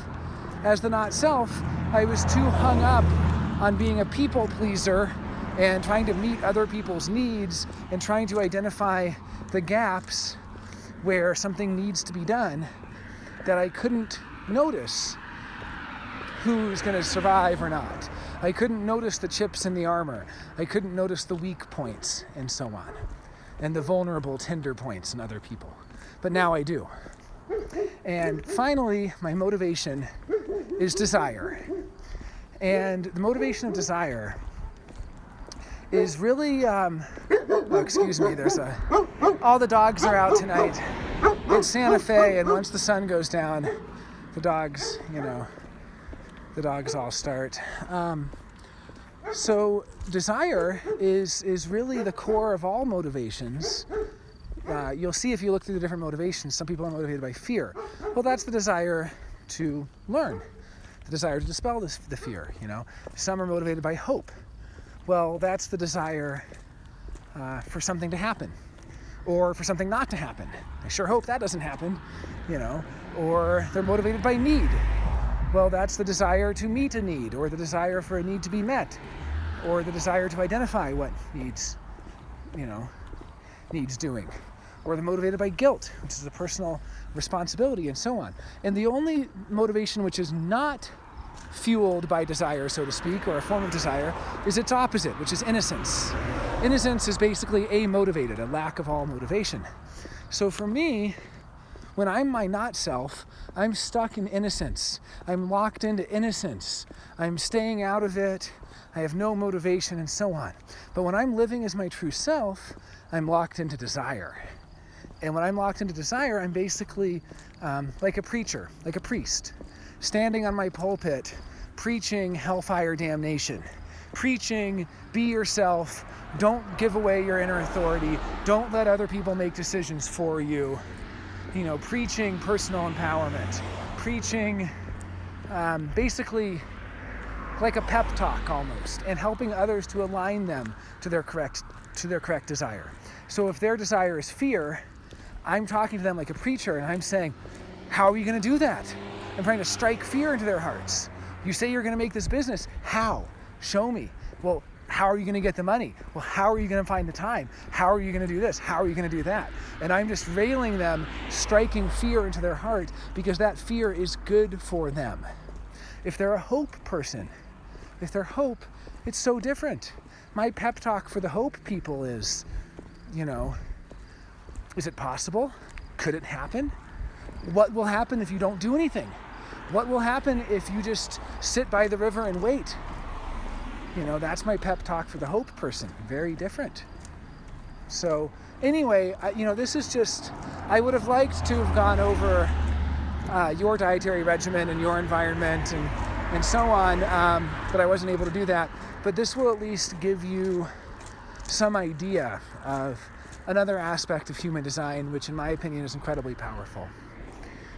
And with that, I'm going to leave it to the not self-analysis. But first, it's a little bit noisy with all these cars, which I apologize for. So I'm going to record that momentarily when it's not so loud. Okay, so now we're going to look at the not self. So the not self is really the mind when it's identified with and given decision-making power. And as such, it's going to have its own way of making decisions, which is unique to you. Just like your sacral response will be your true self, which will make decisions that are correct for you, the not self is always going to be there making the wrong decisions, making decisions based on what isn't you. Basically making decisions based on trying to be what you're not. See, all of us are trying to be everything. If you look at the human design chart, you'll see that we have 64 gates, we have 36 channels, we have 9 centers. Well, all of us are trying to be all 64 gates. All of us are trying to have all 9 centers. We're trying to be everything for everyone. And this is how the mind works. The mind doesn't want to accept its limitation. But there's beauty in limitation. When you embrace your limitation, this is the true meaning of self-love, real self-love. Loving the limitation that you are. Loving being limited in that way. Because in that limitation, there is the ability to truly differentiate. And paradoxically, when you're trying to be everything to everyone, you end up homogenized. You end up a generic sludge, a generic, mishmash of things that other people have told you, of, basically the homogenized world. And when you actually differentiate as yourself, there's the potential, there's no guarantee, but there's the potential that you will become so unique. You'll become the kind of person someone meets and they say, I've never met someone like that before.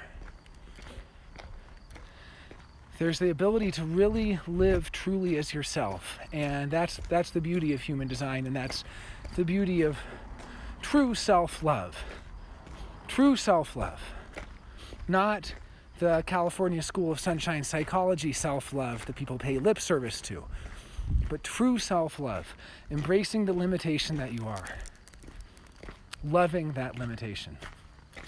And so I do want to finish on the not self. I realize that I have some notes that I haven't gone over yet, which are about your incarnation cross. So this would be more about the true self, I suppose. And it'll be nice to contrast the two. Because the incarnation cross, it doesn't really tell us, but it gives us a hint at what your true life purpose may be. Why you're really here, People always love incarnation cross when they get into human design. I get more requests for incarnation cross readings than anything else. It's because they all want to know, what's my purpose? Why am I here?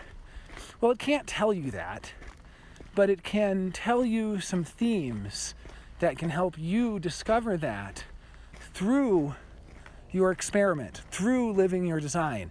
In this case, through living your sacral response, making decisions from sacral response. You get to discover that. And isn't that cool? But it can give you some hints. And in any case, it'll be interesting to look at some of these notes.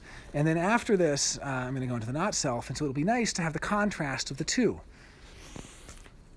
Okay, so you're on the left angle cross of alignment. And the left angle cross of alignment is all about this is the way. And with gate 28 in particular, it's this is the way to find purpose in your life. So in a way, you can be someone who can tell others or help them find their purpose, or at least find the way. Be somebody who, not like the cross of the Sphinx, which is similar in certain ways but different, right? The cross of the Sphinx, and by the way, there are 768 unique combinations of profile and cross. And I'm talking specifically about being a 5-1 on the cross of alignment with the sun in gate 28. So this is 1 out of 768 unique configurations here. But, I immediately thought of the cross of the Sphinx, which is, these are people who point others in the right direction in life. They see somebody who, is an artist, and they point them to the gallery. Or they see someone who's a singer, and they point them to the microphone, or to the stage, or, whatever it is. Well, in your case, it'll be a little different. It's really... But it's not just pointing, it's really saying, this is the way. This is the way to do it. This is the way forward.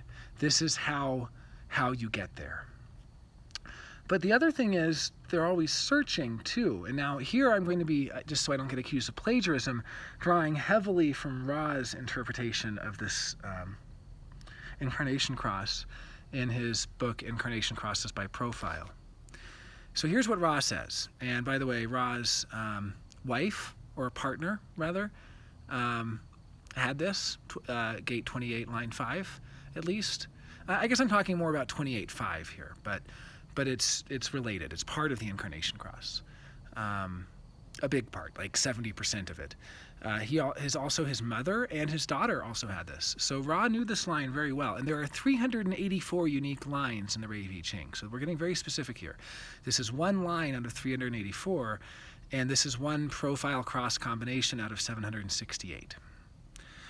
So here's Ra's notes. He says, basically, here's what these people say. They say, if you don't empower me, I'll find someone who does. If you don't empower me good enough, I'll find someone who empowers me better.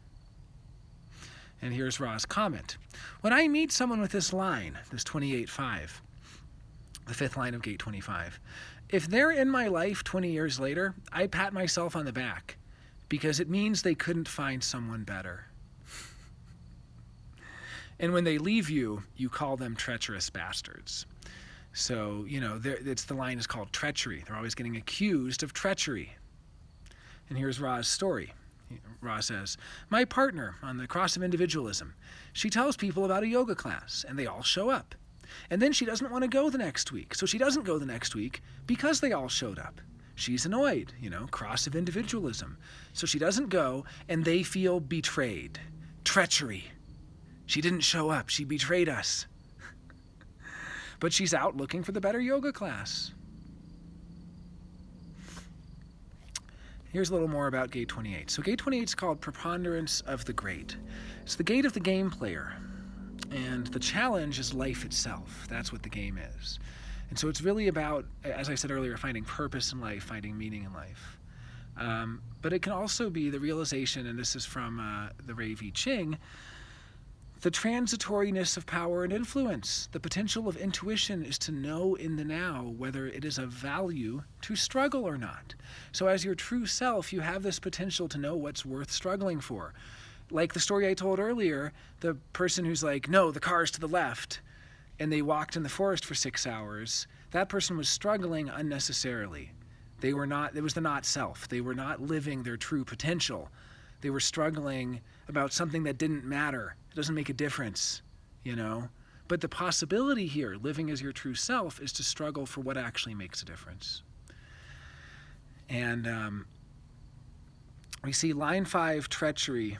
It's called treachery. And the blue lines are sort of the wisdom potential over a lifetime of carrying this, is the abuse of trust.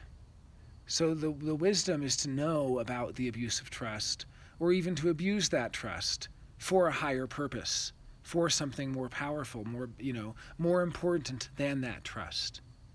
It's necessary sometimes to betray people. It's necessary sometimes to be accused of being treacherous. And it's necessary to do that for your own personal empowerment, for living more truly as yourself, for being empowered to live truly as yourself. Sometimes you have to abuse that trust. The exaltation, the manipulation of the collective that, while pitting one faction against the other, does not directly support or reject either. The intuitive capacity of the game player to provoke struggle amongst others, spreading struggle. The detriment, and by the way, so that exaltation was the quote-unquote good side of it. The detriment, the breaking of alliances with trusted forces to align with more powerful forces, and its attendant destabilization of the whole. The intuitive recognition in times of struggle to know when alliances must be broken, and its destabilizing effect on others. So really, these aren't good or bad. They're called exaltation and detriment, but Ra said that was his big regret, was naming them that. Because we hear exaltation, we think good. We hear detriment, we think bad. It's just two sides of the binary. Two sides of the binary is all it is. Okay, so now I'm ready to look at the not self. And I realize this has been quite a long reading, so I appreciate everyone who's listened this far staying with it. I don't anticipate the not self part to be extremely in-depth, because I feel like this has been a lot already just for a first reading and for someone who's new to human design and so on. I'm just going to kind of do an overview, but I still think it'll be important. I always like to do a not self reading as the first reading. Okay, so we've already kind of gone over the difference between the self and the not self. So you're looking at your chart here, you're seeing what you really are, your life force energy, this root, this spleen, this sacral, this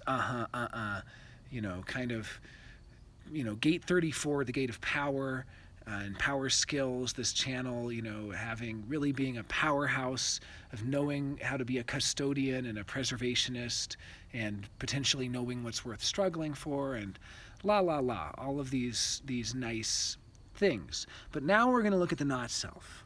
And the not self is a horror show, a real horror show. This is where the suffering in life happens. This is where the dilemmas are.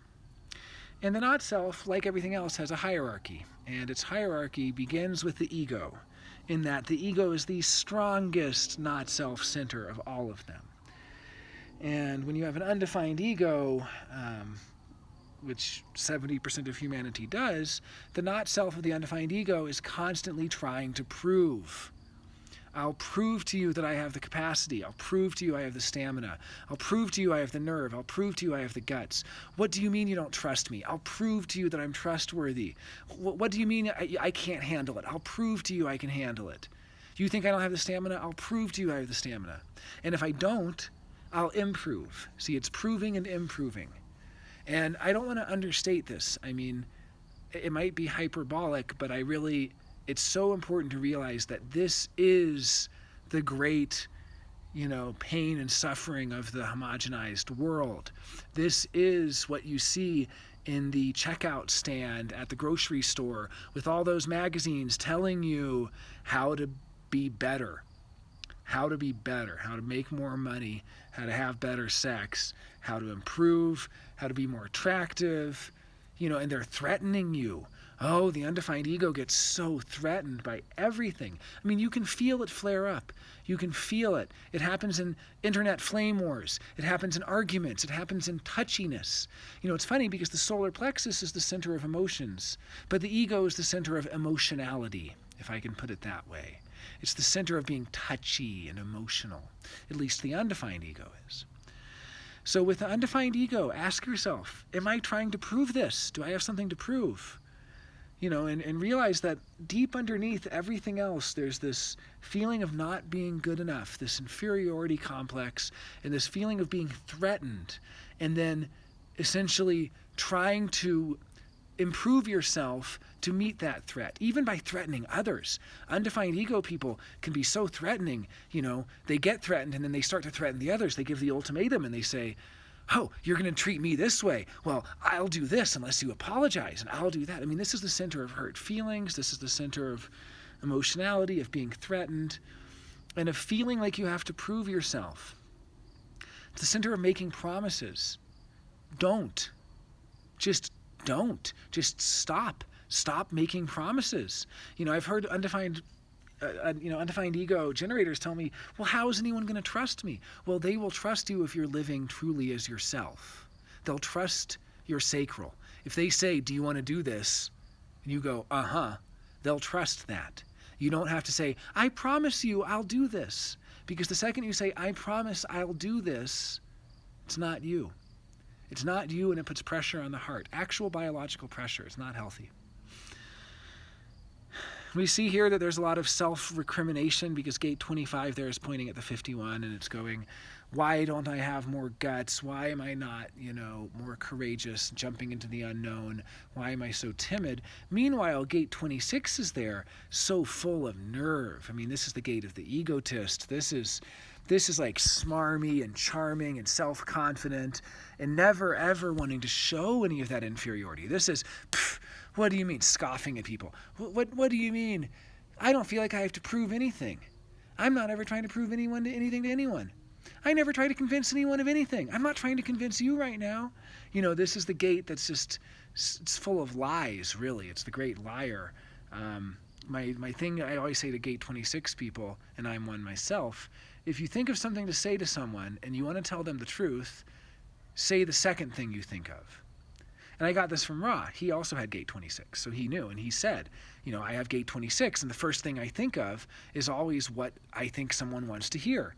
It's the great sugar coater and the brown noser and the salesperson and the smarmy, charming Don Draper who's so nervy and gets up there and tells the self-deprecating jokes. And, it's the egotist, the classic.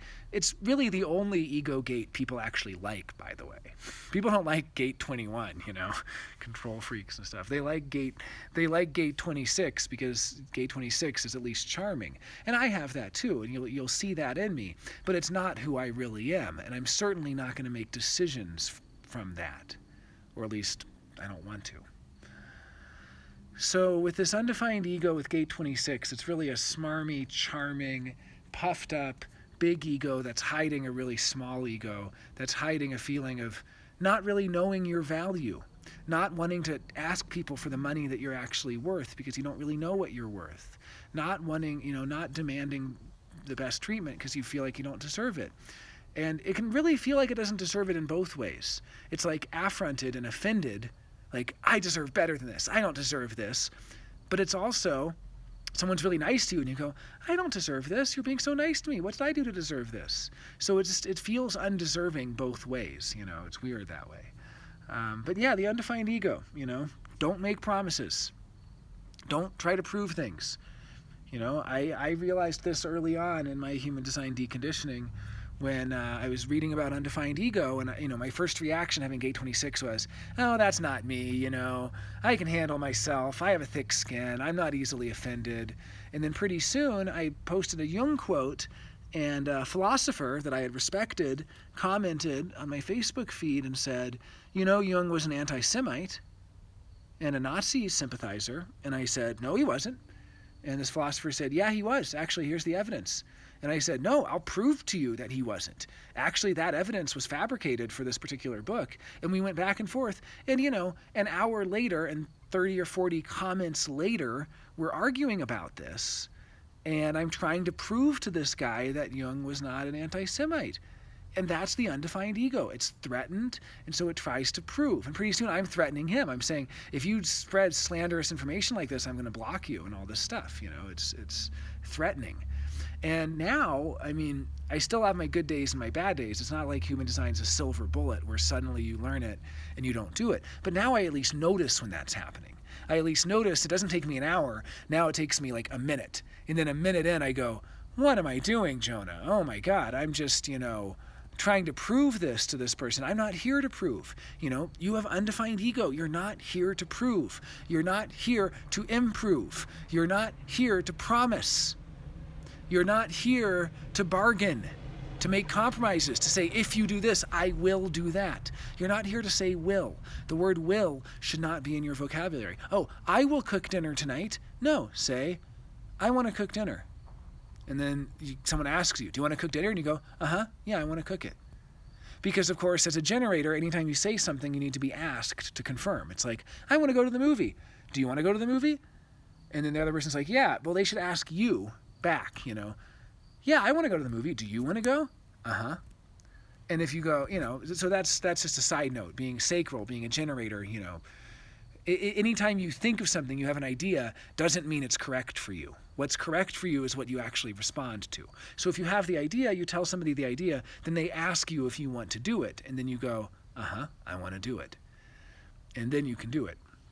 But in any case, with this undefined ego, you don't have to prove anything. You don't have to try to make yourself better. I mean, there's so much pain here. There's so much feelings of being threatened by other people. It's like, it's an actual feeling. You can feel this rawness, this emotionality, this making you want to cry, this feeling like losing a bunch of money and it's all your fault. You know how bad that feels? That's the undefined ego right there. That's what feels bad, or even losing a board game. It's not even that you're necessarily competitive, but just when you lose, it hurts as long as you're identified with it. As long as you're identified with it. And the more you trust your sacral response, the more you give your life over to the that's inside of you, your true inner authority, the less it hurts. And the less you're trying to be someone you're not, the less you're putting pressure on yourself, making promises, trying not to betray people, trying to be loyal to them, trying to keep their trust, trying to hold up the promises you've made, trying to hold up your end of the bargain. You're not here to make bargains. You're not here to say, if you do this for me, I'll do that for you. You're here to be yourself and to be empowered in yourself. So that's the core of it, but then we also have an undefined solar plexus, that's the triangle next to it, completely undefined, no activations, and with a few hanging gates pointing at it. So there's some self-recrimination there, but mostly a theme of denial and blame when it comes to the solar plexus. See, the solar plexus is always avoiding confrontation. It's always avoiding bringing up painful topics. It's always avoiding confrontation and truth, avoiding saying anything that would disappoint the other person, trying not to disappoint them, trying not to confront them, and basically hiding. It's presenting a false self. So you combine this with the undefined ego. It goes, I'll prove to you how good I am at not disappointing you. I'll prove to you how good I am at presenting a version of myself exactly as I want you to see me. I'll prove how good I am at hiding who I truly am.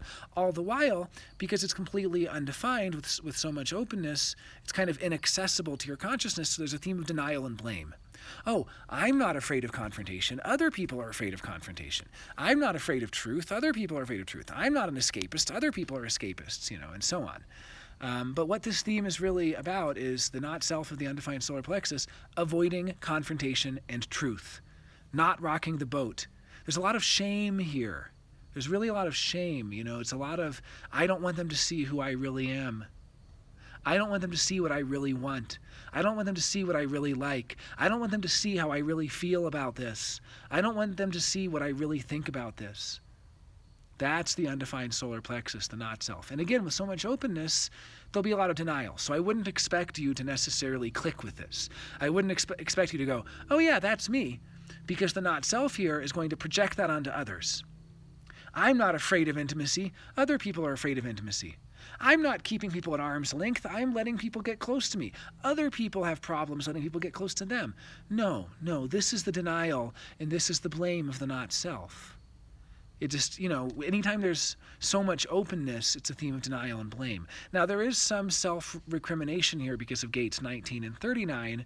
Anytime you have gates in a defined center pointing at an undefined center, there's a feeling of something's wrong with me. And there's nothing wrong with you. There's nothing wrong with you. I mean, this is what human design is about, is there's nothing wrong with you. It's impossible for there to be something wrong with you. I guess it's not impossible, because what's wrong with people is the not self. You look at a Jeffrey Dahmer or something. There was nothing wrong with him in his design. What was wrong was his perversion and his obsession, which came out of the not self. The not self is what gives us, the fascists and the serial killers and the crazy people and all this stuff. Not to stigmatize mental illness, but I mean like dangerous people. And that all comes out of, the killers of the world and so on, comes from the not self. But none of us is born that way. None of us is born broken. None of us are born defective. We're born perfect. It's the world that screws us up, right? And it's the mind and the conditioning, and basically, which is not to blame the world, because there's no blame. There's no blame at all. It's just the way it is. There's no choice. There's no blame. It's just, that's how it is. But nevertheless, what you can see is, in your design, there's nothing wrong with the design. But when you have something like a defined root, like you have with gate 19 and gate 39, pointed at the undefined solar plexus, you can feel like there's something missing in you. Like, what's wrong with me? Why am I defective? Why am I missing this? Why am I missing gate 49? Why am I missing gate 55? Gate 55, the gate of the spirit, very enthusiastic. What's wrong with me? I don't have more enthusiasm. And gate 49, possessive gate.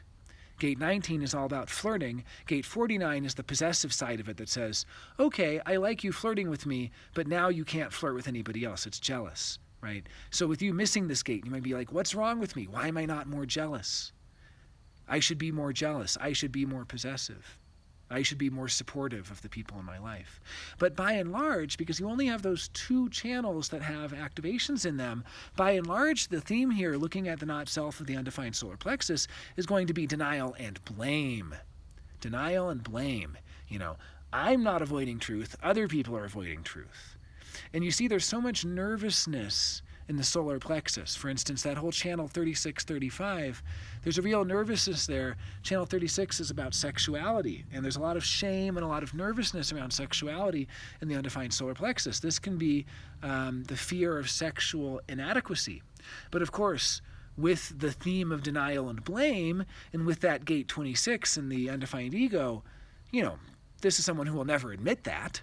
They'll say, I don't have sexual hang-ups. Other people do. I'm not nervous about that. I'm totally well-adjusted there. Other people are all hung up in that area, And it goes on and on with the different gates. Gate 30, the fear of fate. The fear that if you invest heavily in somebody, that the fates will take them away. So it's always keeping a part of yourself, holding a part of yourself back, not giving yourself fully, not investing fully, saying, I'm not going to really show this person who I really am, because the moment I do, they'll be taken away from me. This fear of fate.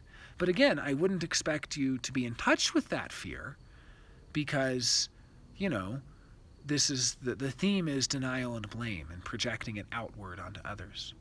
So together, we chain together that undefined ego, that undefined solar plexus. We have someone who, as their not self, will prove how good they are at not rocking the boat, will prove how good they are at hiding who they really are.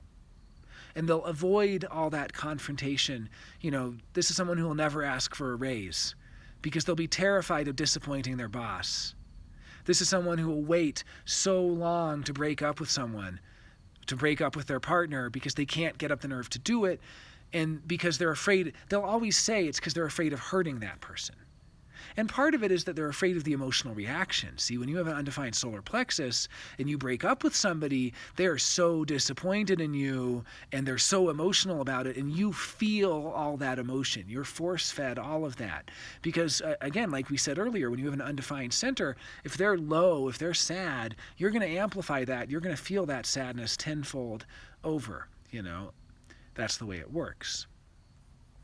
This brings me to the undefined G center. Now, it's not very popular to say this in human design. In fact, I've heard that you're not supposed to ever tell people this. But there's a nickname for the undefined ego, the undefined solar plexus, and the undefined G center. And that nickname is the Heartbreak Hotel. And that's because these are the three strongest not self centers. The strongest. Now, this doesn't mean that you're doomed. Again, there's no bad designs. This just means that the not self here can cause untold misery and suffering.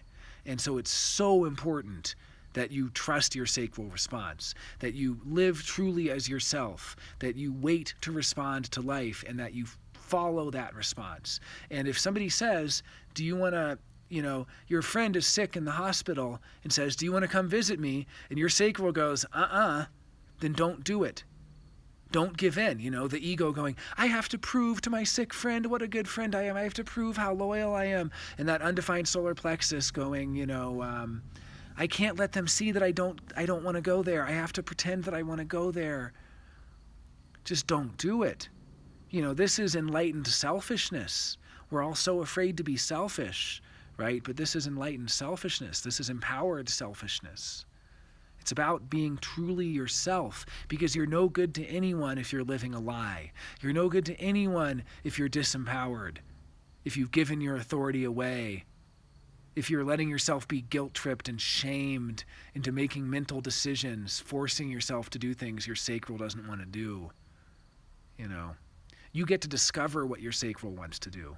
You might think that you like this and you don't like that, but only when you wait to respond to your sacral do you actually get to know.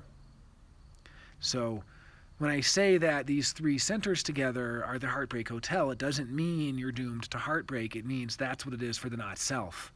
It's someone who's going through life feeling threatened, feeling inferior, feeling ashamed, hiding who they truly are, never showing anyone who they truly are. And then that undefined G center looking for direction, looking for love, looking for identity, a lifetime spent searching, thinking, I have to find it. I have to find it. I have to search for it. And never being satisfied. A life of frustration going, well, yeah, I got this job that I thought I wanted, but what if it's not really the job for me? Yeah, I got the relationship, but what if it's not really the relationship for me? Is this really who I am? That's the not self there. And in your case with gate 7 is going to be feeling like you have to find a direction where you'll have the ear of power, so to speak. So gate 7 is the army, and it's basically the support of the powerful people. It's the power behind the power. So it's going, I have to find where I can actually speak to power, And with gate 1, the creative, it's, I have to find that creative outlet of self-expression. And with gate 25, the gate of innocence, I have to find that place where I can maintain my integrity, where I can maintain my innocence and I won't be corrupted. And you don't have to find any of it. Remember, as I said before, the undefined G center, the rule for the undefined G center, people and place. The right people take you to the right place, and in the right place you meet the right people. But it's so hard to live that. Say you've had a best friend for 20 years. And then you start to realize everywhere they take you is the wrong place. You're uncomfortable there. They take you to a sports bar and someone spills a pitcher of beer on you and they step on your toes. They take you to on a bus ride and the bus gets in an accident. They take you to a place where you're really uncomfortable. See, with the G center, it's all about you need to be comfortable. You need to be in a place where you feel good. You feel homey. You feel like you belong there. You feel safe there. You feel comfortable there. And it can even be what seat you sit in, what booth you sit in at a restaurant, what direction you face. All of this stuff matters to the undefined G center. And the thing is, it's about being honest with yourself about who is actually taking you to the right place. Because this is the difficulty. Maybe you have a really good friend who takes you to the wrong places, and you start to realize every time they take you somewhere, you're really uncomfortable there. You don't like it. Your sacral goes, I don't want to be here. I hate this. Well, that person's not your friend, and you have to let them go. They're not really your ally. They're your friend, but they're not your ally. I'll put it that way. And you need allies. And your true allies will take you to the right places where you meet other true allies. But as the not self, you're constantly searching, feeling like you have to find it yourself. I have to find the place. I have to find the right place to live. I have to find out who I truly am. I have to find where I'm supposed to be, all this stuff. And you're putting it on yourself to find it. You'll never find it. The not self of the undefined G center is a lifetime spent searching, never finding it. And the joke is, the cruel joke is that there are people in your life who will take you to the correct places. You just have to recognize those people.